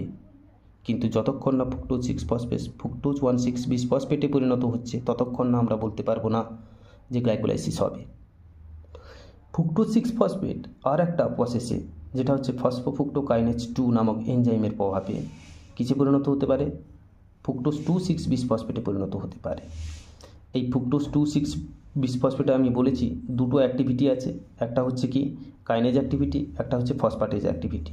অর্থাৎ যদি ফ্রুক্টোজ 2,6 বিসফসফেটের কনসেন্ট্রেশন যদি বেড়ে যায় সেলের ভেতর তাহলে এটা কি ফসফোফ্রুক্টোকাইনেজ 1 এর অ্যাক্টিভিটিকে বাড়িয়ে দিবে, অথবা ফ্রুক্টোজ 2,6 বিসফসফেটের যদি ফসফেটেজ অ্যাক্টিভিটি যদি অন থাকে তাহলে ফ্রুক্টোজ 6 ফসফেট আবার ফ্রুক্টোজ 6 ফসফেটে পরিণত হবে।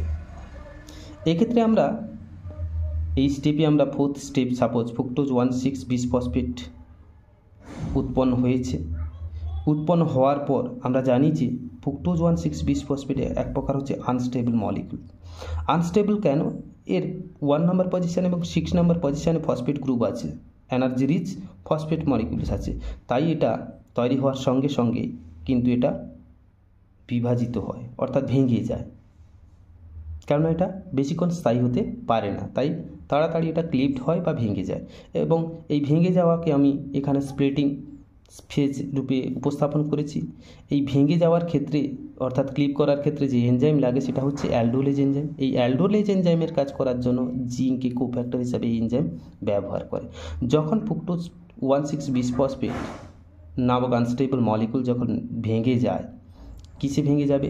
3 কার্বন কম্পাউন্ডযুক্ত ডাইহাইড্রোক্সি অ্যাসিটোন ফসফেট, যেটাকে আমি ডিএইচএপি রূপে ডিনোট করেছি, এবং গ্লিসারালডিহাইড 3 ফসফেট, 3 কার্বন কম্পাউন্ডযুক্ত গ্লিসারালডিহাইড 3 ফসফেট, অর্থাৎ এখানে 3 কার্বন, এখানেও 3 কার্বন, অর্থাৎ 6 কার্বন হয়েছে। 6 কার্বন, তাহলে ফ্রুক্টোজ 1,6-বিসফসফেটের কত কার্বন? 6 কার্বন। তাহলে 6টি কার্বন অ্যালডোলেজ নামক এনজাইমের প্রভাবে ক্লিভড হয়ে 3 কার্বনযুক্ত ডাইহাইড্রোক্সি অ্যাসিটোন ফসফেট এবং 3 কার্বনযুক্ত গ্লিসারালডিহাইড 3 ফসফেটে পরিণত হচ্ছে। এক্ষেত্রে আমি জাস্ট দেখব যদি কোনো কারণে ফসফোফ্রুক্টোকাইনেজ 1 ডেফিসিয়েন্সি হয়, অর্থাৎ ফসফোফ্রুক্টোকাইনেজ 1 নামক এনজাইমের তৈরিকারী যদি জিন যদি ডেফিসিয়েন্ট হয়, বা সেলের ভেতর যে জিন ফসফোফ্রুক্টোকাইনেজ 1 এনজাইম তৈরি করে তার যদি ডেফিসিয়েন্ট কন্ডিশন হয়, সেক্ষেত্রে ফসফোফ্রুক্টোকাইনেজ 1 এনজাইম তৈরি হবে না। ফসফোফ্রুক্টোকাইনেজ এনজাইম 1 যদি তৈরি না হয়, তাহলে সেলের ভেতর কি হবে? অলরেডি ফ্রুক্টোজ 6 ফসফেটের কনসেন্ট্রেশন বাড়তে থাকবে। ফ্রুক্টোজ 6 ফসফেটের কনসেন্ট্রেশন যখন বাড়তে থাকবে, ফ্রুক্টোজ 6 ফসফেট কিসে কনভার্ট হয়ে যাবে? গ্লুকোজ 6 ফসফেটে পরিণত হবে। আর গ্লুকোজ 6 ফসফেটের তাহলে কনসেন্ট্রেশন বাড়বে। গ্লুকোজ 6 ফসফেটের কনসেন্ট্রেশন বাড়লে গ্লুকোজ 6 ফসফেট দুটো পথে যেতে পারে। একটা হচ্ছে পিপিপি পেন্টোজ ফসফেট পাথওয়েতে যেতে পারে।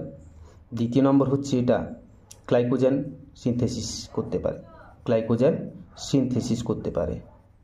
গ্লাইকোজেন সিনথেসিস করার মানে হচ্ছে গ্লুকোজ সেলের ভেতর গ্লাইকোজেন রূপে জমা হবে এবং গ্লাইকোজেন সেলের ভেতর কি ডিপোজিট হতে থাকবে। ডিপোজিট হওয়া মানে এক প্রকারের ডিজিজ আছে, সেই ডিজিজকে বলা হয় টারুই ডিজিজ বা টাইপ 7 ডিজিজ বলা হয়। অর্থাৎ বলতে গেলে ফসফোফ্রুক্টোকাইনেজ 1 ডেফিসিয়েন্সি হলে সেই অবস্থায় ফ্রুক্টোজ 6 ফসফেট কনসেন্ট্রেশন বাড়বে। ফ্রুক্টোজ 6 ফসফেটের কনসেন্ট্রেশন বাড়া মানে আলটিমেটলি গ্লুকোজ 6 ফসফেটের কনসেন্ট্রেশন বাড়বে। আর গ্লুকোজ 6 ফসফেটের কনসেন্ট্রেশন বাড়া মানে গ্লুকোজ 6 ফসফেট হতে পারে পেন্টোজ ফসফেট পাথওয়ের মাধ্যমে রাইবোজ 5 ফসফেট তৈরি করতে পারে। নেক্সট হচ্ছে গ্লুকোজ 6 ফসফেট গ্লাইকোজেন সিনথেসিস করে সেলের ভেতর ডিপোজিট করবে। আর সেলের ভেতর গ্লাইকোজেন সিনথেসিস করে ডিপোজিট করলে সেই অবস্থায় যে রোগ সৃষ্টি হবে তাকে বলবো টাইপ 7 অথবা টারুই ডিজিজ বলে আমরা দেখব। তাহলে বোঝা গেছে। আমি এখানে 4 স্টেপ যেখানে আমি আলোচনা করছি যে ফ্রুক্টোজ 1,6-বিসফসফেট অ্যালডোলেজ নামক এনজাইমের প্রভাবে কিসে পরিণত হচ্ছে? 3 কার্বনযুক্ত গ্লিসারালডিহাইড 3 ফসফেটে পরিণত হচ্ছে এবং 3 কার্বনযুক্ত ডাইহাইড্রোক্সি অ্যাসিটোন ফসফেটে পরিণত হচ্ছে। এক্ষেত্রে বিক্রিয়াটা কিন্তু রিভার্সিবল বিক্রিয়া, অর্থাৎ এই দুটো কম্পাউন্ড যোগ হয়েও ফ্রুক্টোজ 1,6-বিসফসফেট তৈরি করতে পারে। এক্ষেত্রে অ্যালডোলেজ এনজাইমের কাজ করার জন্য কোফ্যাক্টর রূপে জিঙ্ক আয়ন কিন্তু দরকার হয়। আমি এখানে জাস্ট লিনিয়ার স্ট্রাকচারে ফ্রুক্টোজ 1,6-বিসফসফেট এবং গ্লিসারালডিহাইড 3 ফসফেট এবং ডাইহাইড্রোক্সি অ্যাসিটোন ফসফেটের স্ট্রাকচার ড্র করেছি। যদিও এর স্ট্রাকচার রিং স্ট্রাকচার হওয়ার কথা, শুধুমাত্র বোঝানোর সুবিধার্থে আমি এই স্ট্রাকচার ড্র করেছি। এখানে তাহলে কি ফ্রুক্টোজ 1,6-বিসফসফেট অর্থাৎ এর 1 নম্বর কার্বন পজিশনেও ফসফেট আছে, 6 নম্বর কার্বন পজিশনেও ফসফেট আছে। এটা তাহলে মাঝখান দিয়ে ক্লিভ হবে। মাঝখান দিয়ে ক্লিভ হওয়ার ফলে যে দুটি 3 কার্বন কম্পাউন্ডযুক্ত মলিকুল তৈরি হবে তাদের মধ্যে একটি হচ্ছে ডাইহাইড্রোক্সি অ্যাসিটোন ফসফেট। এক্ষেত্রে 1 নম্বর পজিশন, 2 নম্বর কার্বন পজিশন, 3 নম্বর কার্বন পজিশন। আর গ্লিসারালডিহাইড 3 ফসফেট এরপর 1 নম্বর কার্বন পজিশন, 2 নম্বর কার্বন পজিশন এবং 3 নম্বর কার্বন পজিশন। অর্থাৎ ডাইহাইড্রোক্সি অ্যাসিটোন ফসফেটের ক্ষেত্রে 1 নম্বর কার্বন পজিশনে তাহলে কি আছে? ফসফেট আছে। গ্লিসারালডিহাইড 3 ফসফেট ক্ষেত্রে কি আছে? 3 নম্বর পজিশনে ফসফেট আছে। এখানে যে অ্যালডোজ এনজাইম ব্যবহার করা হয় অ্যালডোলেজ কন্ডেনসেশন রিয়াকশানের জন্য অ্যালডোজ এনজাইম কাজ করে। আমরা এখানে অ্যালডোলেজ কন্ডেনসেশন রিয়াকশানের জন্য দুটো ক্লাসের অ্যালডোলেজ আছে, ক্লাস 1 অ্যালডোলেজ এবং class 2 অ্যালডোলেজ। Class 1 অ্যালডোলেজ enzyme plant and animal সেলের ক্ষেত্রে কিন্তু রিয়াকশান পারফর্ম করে, আর ক্লাস 2 অ্যালডোলেজ এনজাইম কিন্তু ফাঙ্গি, অ্যালগি অ্যান্ড সাম ব্যাকটেরিয়ার ক্ষেত্রে কিন্তু এটা কাজ করে। আমি এখানে দেখিয়েছি যে ফ্রুক্টোজ 1,6-বিসফসফেট যখন ডিভাইড হয়ে গ্লিসারলডিহাইড 3-ফসফেট এবং ডাইহাইড্রক্সি অ্যাসিটোন ফসফেটে পরিণত হচ্ছে, তখন গিভস free energy change delta G0 = +1 kilo calorie per mole. অর্থাৎ এক্ষেত্রে আমরা কিছুক্ষণ আগে আলোচনা করেছিলাম যে যদি ফ্রি এনার্জি চেঞ্জ পজিটিভে আসে তাহলে প্রসেস স্পন্টেনিয়াস হবে না, তাহলে ফ্রুক্টোজ 1,6-বিসফসফেট ভেঙে গ্লিসারলডিহাইড 3-ফসফেট এবং ডাইহাইড্রক্সি অ্যাসিটোন ফসফেট যে তৈরি হচ্ছে, এটা কি থার্মোডাইনামিক্যালি ফেভারেবল অর নট তা জানার জন্য ওভারঅল ফ্রি এনার্জিকে দেখতে হয়। ওভারঅল ফ্রি এনার্জি চেঞ্জ যদি নেগেটিভে আসে তাহলে প্রসেস স্পন্টেনিয়াস, অর্থাৎ আমরা বলতে পারি ফ্রুক্টোজ 1,6-বিসফসফেট ভেঙে গিয়ে গ্লিসারলডিহাইড 3-ফসফেট এবং ডাইহাইড্রক্সি অ্যাসিটোন ফসফেট যে উৎপন্ন করেছে এটা কিন্তু থার্মোডাইনামিক্যালি ফেভারেবল। তাহলে আমি জাস্ট এখানে কনসেন্ট্রেশন নিচ্ছি, যদি সেলের ভেতর ফ্রুক্টোজ 1,6-বিসফসফেটের কনসেন্ট্রেশন 1 মিলিমোলার হয় এবং ফ্রুক্টোজ 1,6-বিসফসফেট যদি ডিভাইড হয়ে যে দুটি 3 কার্বন কম্পাউন্ডযুক্ত মলিকুল সৃষ্টি করেছে সেটা হচ্ছে কি ডাইহাইড্রক্সি অ্যাসিটোন ফসফেট, যার কনসেন্ট্রেশনও হবে কি কত 1 মিলিমোলার, এবং গ্লিসারলডিহাইড 3-ফসফেটেরও কনসেন্ট্রেশন কত হবে 1 মিলিমোলার। কারণ আমরা বলতে পারি কোনো মাদার মলিকিউলের কনসেন্ট্রেশন যা হবে সেটা ডিভাইড হয়ে যাওয়ার পর যেসব প্রোডাক্ট উৎপন্ন করবে তাদের কনসেন্ট্রেশন সেম হবে। এক্ষেত্রে ফ্রুক্টোজ 1,6-বিসফসফেট কনসেন্ট্রেশন যদি আমি 1 মিলিমোলার ধরে থাকি তাহলে ফ্রুক্টোজ 1,6-বিসফসফেট ডিভাইড হয়ে যে দুটি প্রোডাক্ট তৈরি করেছে, এক্ষেত্রে প্রোডাক্ট হচ্ছে কি ডাইহাইড্রক্সি অ্যাসিটোন ফসফেট এবং গ্লিসারলডিহাইড 3-ফসফেট, এদেরও কনসেন্ট্রেশন সেম হবে।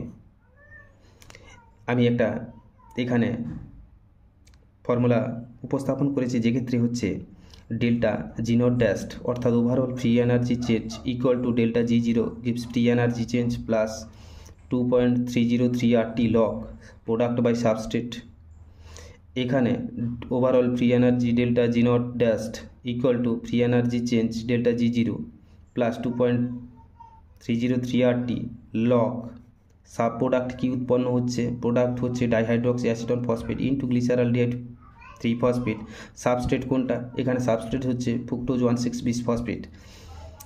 Overall free energy change delta G0 ড্যাস্ট = এখানে দেওয়া আছে কি delta G0 = +1 kilo calorie plus 1.36 কোথা থেকে এলো 2.303 RTকে আমি জাস্ট ক্যালোরিতে ট্রান্সফার করেছি, এক্ষেত্রে 1.36কে হিসাবের সুবিধার্থে লিখেছি আমি এখানে জাস্ট লগ, তাহলে 1 মিলিমোলার ইন্টু 1 মিলিমোলার গ্লিসারলডিহাইড 3-ফসফেট আর 1 মিলিমোলার হচ্ছে কি dihydroxy acetone phosphate by substrate কত ফ্রুক্টোজ 1,6-ফসফেটের কনসেন্ট্রেশন কত 1 মিলিমোলার।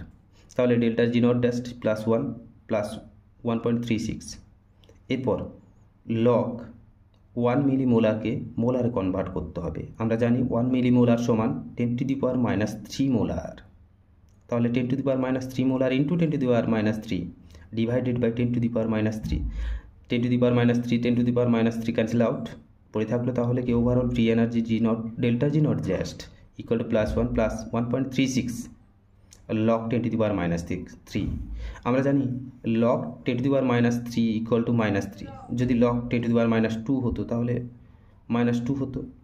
এক্ষেত্রে ডেল্টা G0 ড্যাস্ট = +1 প্লাস 1.36, যেহেতু লগ 10⁻³ সমান -3 তাই এটাকে গুণ করলে আলটিমেট শেষ overall free energy change delta G0 ড্যাস্ট = -3.6 হয়। তাই ফ্রি এনার্জি চেঞ্জ এখানে কিসে আসছে নেগেটিভে আসছে, তাই প্রসেস স্পন্টেনিয়াস, অর্থাৎ আমরা বলতে পারি ফ্রুক্টোজ 1,6-বিসফসফেট ভেঙে গিয়ে যে দুটি প্রোডাক্ট গ্লিসারলডিহাইড 3-ফসফেট ডাইহাইড্রক্সি অ্যাসিটোন ফসফেট উৎপন্ন করেছে তারা থার্মোডাইনামিক্যালি ফেভারেবল, অর্থাৎ প্রসেস স্পন্টেনিয়াস। এরপর গ্লাইকোলাইসিসের স্টেপ নাম্বার 5, যেখানে ফ্রুক্টোজ 1,6-বিসফসফেট কিসে পরিণত হচ্ছে? অ্যালডোলেজ এনজাইমের প্রভাবে ডাইহাইড্রক্সি অ্যাসিটোন ফসফেট এবং গ্লিসারালডিহাইড 3-ফসফেটে পরিণত হচ্ছে। এই ডাইহাইড্রক্সি অ্যাসিটোন ফসফেট এবং গ্লিসারালডিহাইড 3-ফসফেট এরা আবার নিজেদের ভেতর রিভার্সিবল রিয়াকশানে পার্টিসিপেট করে। অর্থাৎ ফ্রুক্টোজ 1,6-ফসফেট যেভাবে ডাইহাইড্রক্সি অ্যাসিটোন ফসফেট এবং গ্লিসারালডিহাইড 3-ফসফেটে পরিণত হয়েছে, ফ্রুক্টোজ 1,20-ফসফেট থেকে যে দুটো প্রোডাক্ট তৈরি হয়েছে, এরাও নিজেদের ভেতর রিভার্সিবল রিয়াকশানে পার্টিসিপেট করে। অর্থাৎ ডাইহাইড্রক্সি অ্যাসিটোন ফসফেট গ্লিসারালডিহাইড 3-ফসফেটে পরিণত হতে পারে, আবার গ্লিসারালডিহাইড 3-ফসফেট ডাইহাইড্রক্সি অ্যাসিটোন ফসফেটে পরিণত হতে পারে। এক্ষেত্রে ডেল্টা জি নেগেটিভে হয়, অর্থাৎ রিয়াকশান থার্মোডাইনামিক্যালি স্পন্টানিয়াস। অর্থাৎ এক্ষেত্রে যে এনজাইম কাজ করে, অর্থাৎ ডাইহাইড্রক্সি অ্যাসিটোন ফসফেট থেকে গ্লিসারালডিহাইড 3-ফসফেটে পরিণত হতে যে এনজাইম কাজ করে, সেক্ষেত্রে হচ্ছে ট্রায়োজ ফসফেট আইসোমারেজ নামক এনজাইম কাজ করে। যেহেতু ডাইহাইড্রক্সি অ্যাসিটোন ফসফেট এবং গ্লিসারালডিহাইড 3-ফসফেট এদের কেমিক্যাল ফর্মুলা একই ধরনের, অর্থাৎ দুটো কম্পাউন্ডই 3 কার্বন কম্পাউন্ড এবং এদের কেমিক্যাল ফর্মুলা সেম টাইপের, তাই এখানে আইসোমারেজ নামক এনজাইম কাজ করছে। যেহেতু ডাইহাইড্রক্সি অ্যাসিটোন ফসফেট এবং গ্লিসারালডিহাইড 3-ফসফেট একে অপরের আইসোমার। এখন গ্লাইকোলাইসিসের ক্ষেত্রে ডাইহাইড্রক্সি অ্যাসিটোন ফসফেটের অক্সিডেশন হওয়া যতটা সহজ, তার থেকেও বেশি সহজ হচ্ছে গ্লিসারালডিহাইড 3-ফসফেটের অক্সিডেশন ঘটা সহজ। এবং গ্লিসারালডিহাইড 3-ফসফেট হচ্ছে গ্লাইকোলাইসিসে ফেভারেবল, এটিপি প্রোডাকশানের ক্ষেত্রে ফেভারেবল। তাই ফ্রুক্টোজ 1,6-বিসফসফেট যখন ডাইহাইড্রক্সি অ্যাসিটোন ফসফেট এবং গ্লিসারালডিহাইড 3-ফসফেটে ডিভাইড হয়, এই গ্লিসারালডিহাইড 3-ফসফেট গ্লাইকোলাইসিসে পার্টিসিপেট করে। এক্ষেত্রে আমরা দেখছি যে ডাইহাইড্রক্সি অ্যাসিটোন ফসফেট কনভার্ট হয়ে যাচ্ছে কত? গ্লিসারালডিহাইড 3-ফসফেটে কনভার্ট হয়ে যাচ্ছে। অর্থাৎ আমরা বলতে পারি এক অণু ফ্রুক্টোজ 1,6-বিসফসফেট যদি ডিভাইড হয় এবং এই ডিভাইড হওয়ার ফলে 2 অণু গ্লিসারালডিহাইড 3-ফসফেট উৎপন্ন করে। কেন 2 অণু গ্লিসারালডিহাইড 3-ফসফেট উৎপন্ন করবে? কারণ ফ্রুক্টোজ 1,6-বিসফসফেট ডিভাইড হয়ে ডাইহাইড্রক্সি অ্যাসিটোন ফসফেট এক অণু এবং গ্লিসারালডিহাইড 3-ফসফেট এক অণু উৎপন্ন করেছে। পরে এই ডাইহাইড্রক্সি অ্যাসিটোন ফসফেট আবার কিসে রূপান্তরিত হচ্ছে? গ্লিসারালডিহাইড 3-ফসফেটে রূপান্তরিত হচ্ছে। তাই আমরা বলতে পারি ফ্রুক্টোজ 1,6-বিসফসফেট থেকে কি হচ্ছে? 2 ইন্টু গ্লিসারালডিহাইড 3-ফসফেট উৎপন্ন হচ্ছে। এখানে আমরা ধরে নিয়েছি কি ডাইহাইড্রক্সি অ্যাসিটোন ফসফেট কিসে পরিণত হয়ে যাচ্ছে? গ্লিসারালডিহাইড 3-ফসফেটে পরিণত হয়ে যেতে পারছে। এক্ষেত্রে আমরা সেলের ভেতর দেখব ডাইহাইড্রক্সি অ্যাসিটোন ফসফেটের কনসেন্ট্রেশন খুব হাই থাকে। হাই থাকা মানে হচ্ছে গ্লিসারালডিহাইড 3-ফসফেটের কনসেন্ট্রেশন লো আছে। গ্লিসারালডিহাইড 3-ফসফেটের কনসেন্ট্রেশন লো করিয়ে গ্লাইকোলাইসিস কন্টিনিউ করা হয়, ফলে গ্লিসারালডিহাইড 3-ফসফেটের কনসেন্ট্রেশন সেলের ভেতর তাহলে কম হয়। ডাইহাইড্রক্সি অ্যাসিটোন ফসফেটের কনসেন্ট্রেশন বেশি হয়, তাই ডাইহাইড্রক্সি অ্যাসিটোন ফসফেট কিসে কনভার্ট হয়ে যায়? গ্লিসারালডিহাইড 3-ফসফেটে পরিণত হয়ে যায়। আমি এখানে একটা ফিগার ড্র করেছি, যেটা হচ্ছে গ্লুকোজের রিং স্ট্রাকচার এবং গ্লুকোজ 6-ফসফেটের লিনিয়ার স্ট্রাকচার, এছাড়াও ফ্রুক্টোজ 1,6-বিসফসফেটের স্ট্রাকচার ড্র করেছি। এই স্ট্রাকচারে আমরা দেখতে পাচ্ছি যে গ্লুকোজ থেকে গ্লুকোজ 6-ফসফেট ফ্রুক্টোজ 6-ফসফেটের পর ফ্রুক্টোজ 1,6-বিসফসফেটে পরিণত হচ্ছে। অর্থাৎ 1 নম্বর পজিশনে ফসফেট এবং 6 নম্বর পজিশনে ফ্রুক্টোজের ফসফেট আছে। এই ফ্রুক্টোজ 1,6-বিসফসফেট ফ্রুক্টোজ 1,6-বিসফসফেট কিসে পরিণত হচ্ছে? ডিভাইড ভেঙে যাচ্ছে। প্রথম হচ্ছে কি গ্লিসারালডিহাইড 3-ফসফেট, 2 মলিকিউল অফ গ্লিসারালডিহাইড 3-ফসফেট। অর্থাৎ এখানে আমি ডাইহাইড্রক্সি অ্যাসিটোন ফসফেটকে ডাইরেক্টলি গ্লিসারালডিহাইড 3-ফসফেটে কনভার্ট করিয়ে 2 মলিকিউল অফ গ্লিসারালডিহাইড 3-ফসফেট লিখেছি। অর্থাৎ ফ্রুক্টোজ 1,6-বিসফসফেট থেকে 2 মলিকিউল অফ গ্লিসারালডিহাইড 3-ফসফেট উৎপন্ন হয়েছে।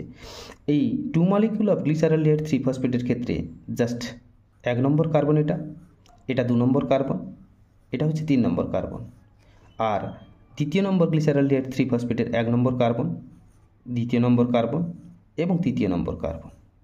এটা এরপর 2 অণু পাইরুভেটে পরিণত হবে, 2 মলিকিউল অফ 2 অণু পাইরুভেট, যার কার্বন সংখ্যা হচ্ছে 3। অর্থাৎ এটাও একটা পাইরুভেটের মলিকিউল, এটাও একটা পাইরুভেটের মলিকিউল। পাইরুভেটের 1 নম্বর কার্বন, 2 নম্বর কার্বন, 3 নম্বর কার্বন। পাইরুভেটের 1 নম্বর কার্বন, 2 নম্বর কার্বন, 3 নম্বর কার্বন। হলো। এরপর কোশ্চেন যে আমরা যদি গ্লুকোজকে রেডিও লেবেলড করি, অর্থাৎ গ্লুকোজ মলিকিউলকে যদি রেডিও লেবেলড করি, তাহলে গ্লুকোজ মলিকিউল যখন ডিভাইড হয়ে গ্লিসারালডিহাইড 3 ফসফেট উৎপন্ন করবে, তাহলে গ্লুকোজ মলিকিউলতে থাকা কোন কার্বন গ্লিসারালডিহাইডের কোন কার্বনে যাচ্ছে তা আমরা দেখব। আমি জাস্ট বোঝানোর সুবিধার্থে এখানে গ্লুকোজের 6টি কার্বনকে জাস্ট লিনিয়ারলি অ্যারেঞ্জড করেছি। 1 নম্বর কার্বন, 2 নম্বর কার্বন, 3 নম্বর, 4 নম্বর, 5 নম্বর, 6 নম্বর কার্বনে উপস্থাপন করেছি। যদি জাস্ট বোঝানোর সুবিধার্থে আমি এখানে এই লিনিয়ার চেনটাকে আমি জাস্ট ব্যান্ড করেছি। এখানে ব্যান্ড করার পর 1 নম্বর গ্লুকোজের কার্বন, 2 নম্বর গ্লুকোজের কার্বন, 3 নম্বর, 4 নম্বর, 5 নম্বর, 6 নম্বর, এরপর আমি জাস্ট মাঝখান থেকে কেটে দিচ্ছি বা ভেঙে দিচ্ছি। ভেঙে দেওয়ার পর গ্লুকোজের 1 নম্বর কার্বন, 2 নম্বর কার্বন, 3 নম্বর কার্বন, ঠিক একইভাবে এই পোর্শনটাকে 4 নম্বর, 5 নম্বর, 6 নম্বর, এবং এটাকে আমি জাস্ট উপস্থাপন করেছি গ্লুকোজের। তাহলে কি ফার্স্ট নম্বর হচ্ছে 3 নম্বর কার্বন, দ্বিতীয় পজিশনে 2 নম্বর কার্বন, তারপর 1 নম্বর কার্বন। গ্লিসারালডিহাইডের পর যদি স্ট্রাকচার আমি দেখে থাকি, তাহলে গ্লিসারালডিহাইডেতে হচ্ছে 1 নম্বর কার্বন প্রথম লিখেছি, দ্বিতীয় নম্বর কার্বন, তৃতীয় নম্বর কার্বন। নেক্সট বার গ্লিসারালডিহাইডের আর একটা মলিকিউলে তাহলে 1 নম্বর কার্বন, 2 নম্বর কার্বন, 3 নম্বর কার্বন। তাহলে গ্লুকোজের 4 নম্বর কার্বন আর একটা চেনের ভেঙে যাওয়ার পর যে 4 নম্বর কার্বন, 5 নম্বর কার্বন, 6 নম্বর কার্বন। তাহলে এখানে আমরা জাস্ট বলতে পারি যে গ্লুকোজের 3 নম্বর কার্বন অথবা 4 নম্বর কার্বন থেকে গ্লিসারালডিহাইডের 1 নম্বর কার্বন কিন্তু তৈরি হচ্ছে। দ্বিতীয় নম্বর আমরা বলতে পারি গ্লুকোজের 2 নম্বর কার্বন অথবা 5 নম্বর কার্বন থেকে গ্লিসারালডিহাইড এর 2 নম্বর কার্বন গঠিত হচ্ছে। অথবা আমরা বলতে পারি গ্লুকোজের 1 নম্বর পজিশনে থাকা কার্বন অথবা 6 নম্বর পজিশনে থাকা কার্বন, এই দুটো কার্বন থেকে গ্লিসারালডিহাইডের 3 নম্বর কার্বন তৈরি হয়। হয়তো এটাকে না মুখস্থ করে এমনি জাস্ট ছকের আকারে মনে রাখলে আমার মনে হয় দীর্ঘ টাইম মনে থাকবে। আর এখান থেকে কিন্তু এইরকম কোশ্চেন প্রিভিয়াস ইয়ার্সে এসছে, তাই আরেকবার আমি রিকল করার চেষ্টা করছি। আমরা গ্লুকোজ এটা রিং স্ট্রাকচারে আমি ড্র করেছি গ্লুকোজ মলিকিউল। এই গ্লুকোজ মলিকিউল যখন গ্লুকোজ 6 ফসফেটে পরিণত হয়, বোঝানোর সুবিধার্থে আমি এখানে লিনিয়ার স্ট্রাকচার ড্র করেছি। এই গ্লুকোজ 6 ফসফেট কিসে পরিণত হবে? Fructose 6 phosphate. Fructose 6 phosphate further কিসে পরিণত হবে? ফ্রুক্টোজ 1,6 বিশ ফসফেটে পরিণত হবে। বোঝানোর সুবিধার্থে ফ্রুক্টোজ 1,6 বিশ ফসফেটকে আমি এখানে লিনিয়ারলি ড্র করেছি। এই লিনিয়ারলি ড্র করার ফলে আমরা জানি যে ফ্রুক্টোজ 1,6 বিশ ফসফেট অ্যালডোলেজ এনজাইমের প্রভাবে ক্লিভড হবে। ক্লিভড হয়ে 3 কার্বন কম্পাউন্ডযুক্ত দুটো মলিকিউল তৈরি করবে, যার ক্ষেত্রে হচ্ছে ডাইহাইড্রক্সি অ্যাসিটোন ফসফেট এবং glyceraldehyde 3 phosphate. Dihydroxy acetone phosphate সবসময় কি গ্লিসারালডিহাইড 3 ফসফেটে পরিণত হবে। ফলে আমরা বলতে পারি ফ্রুক্টোজ 1,6 বিশ ফসফেট থেকে 2 মলিকিউল অফ গ্লিসারালডিহাইড 3 ফসফেট উৎপন্ন হবে, যার ক্ষেত্রে হচ্ছে আমি এখানে ড্র করেছি ফ্রুক্টোজ 1,6 বিশ ফসফেটকে ক্লিপ করার পর আমি দুটো গ্লিসারালডিহাইড 3 ফসফেটকে ড্র করেছি, যার ক্ষেত্রে কার্বন 1, 2, 3 এবং কার্বন 1, 2, 3 ড্র করেছি। এই গ্লিসারালডিহাইড 3 ফসফেট একদম আলটিমেট শেষমেশ যে গ্লাইকোলাইসিসের প্রোডাক্ট যেটা হচ্ছে পাইরুভেট উৎপন্ন করবে, সেটাও 3 কার্বন কম্পাউন্ডযুক্ত এবং দুটো মলিকিউল 3 কার্বন কম্পাউন্ডযুক্ত পাইরুভেট উৎপন্ন করে। সেক্ষেত্রেও আমি পাইরুভেটের 1 নম্বর পাইরুভেট এবং 2 নম্বর পাইরুভেটকে এখানে ড্র করেছি, যার কার্বন সংখ্যা 1, 2, 3। 1 নম্বর পাইরুভেটে 2 নম্বর পাইরুভেটের কার্বন সংখ্যা 1, 2, 3। এইসব যে কার্বন এসছে, এটা কোথা থেকে এইসব কার্বন এসছে? এইসব কার্বন কার থেকে এসছে? এইসব কার্বন গ্লুকোজ থেকে এসছে। গ্লুকোজে আমরা জানি যে 6টা কার্বন থাকে, তাই গ্লুকোজের 6টা কার্বনের মধ্যে যদি গ্লুকোজের 3 নম্বর এবং 4 নম্বর কার্বন যদি রেডিও লেবেলড করা থাকে, তাহলে এখন বলতে হবে গ্লিসারালডিহাইডের কোন কার্বনটি রেডিও লেবেলড হবে। আমি বোঝানোর সুবিধার্থে এখানে কি গ্লুকোজের একটা লিনিয়ার চেন ড্র করেছি। এই লিনিয়ার চেনে গ্লুকোজে আমি 6টা কার্বন উপস্থাপন করেছি। এই 6টা কার্বনকে বোঝানোর সুবিধার্থে আমি একে ব্যান্ড করেছি, যার ক্ষেত্রে 1, 2, 3 পজিশনে গ্লুকোজের কার্বন, 4 পজিশনে গ্লুকোজের কার্বন, 5, 6 পজিশনে গ্লুকোজের কার্বন আছে, এবং ব্যান্ড করার পর একে মিডল থেকে ক্লিপ করেছি, অর্থাৎ কেটেছি। মিডল থেকে কাটার পর দুটো যে লিনিয়ার চেন পাওয়া যাচ্ছে, এই চেনকে আমি জাস্ট তার ডাইরেক্ট অ্যারেঞ্জ করে দিয়েছি 3 to 1 এবং 4, 5, 6 রূপে। তাই গ্লুকোজের জায়গায় দুটো চেনকে 3 কার্বন কম্পাউন্ড রূপে আমি বসিয়ে দিয়েছি 3 to 1 আর গ্লুকোজ হচ্ছে 4, 5, 6 এইভাবে বসিয়েছি। গ্লিসারলডিহাইড 3 ফসফেট আমরা জানি লিনিয়ার নিয়ে যেভাবে সাজিয়েছি 1 2 3 1 2 3, তাহলে গ্লুকোজের 3 নম্বর কার্বন হতে পারে অথবা 4 নম্বর কার্বন যদি রেডিও লেভেল থাকে, সেটা গ্লিসারলডিহাইড 3 ফসফেটের ক্ষেত্রে 1 নম্বর কার্বনের রেডিও লেভেল পাওয়া যাবে। অর্থাৎ বলতে গেলে গ্লুকোজের 3 নম্বর কার্বন অথবা 4 নম্বর কার্বন যদি রেডিও লেভেল থাকে, সেটা আমরা দেখতে পাবো গ্লিসারলডিহাইড 3 ফসফেটের 1 নম্বর কার্বন রেডিও লেভেলটা দেখতে পাবো। দ্বিতীয়ত আমরা যদি গ্লুকোজের 2 নম্বর কার্বন অথবা 5 নম্বর কার্বন রেডিও লেভেল হয়ে থাকে, তাহলে গ্লিসারলডিহাইডের 2 নম্বর কার্বন মাস্ট রেডিও লেভেল হবে। তৃতীয় নম্বর আমরা যদি গ্লুকোজের 1 নম্বর কার্বন বা 6 নম্বর কার্বন যদি রেডিও লেভেল হয়ে থাকে, তাহলে গ্লিসারলডিহাইডের হয় 3 নম্বর কার্বন কিন্তু রেডিও লেভেলড হয়ে থাকবে। এই যে রেডিও লেভেল এক্সপেরিমেন্ট, এটা কিন্তু এক্সপেরিমেন্টালিক্যালি প্রুভড হয়েছে, তাই এই কোশ্চেন প্রিভিয়াসে এসছে এবং পরেও আসার সম্ভাবনা আছে।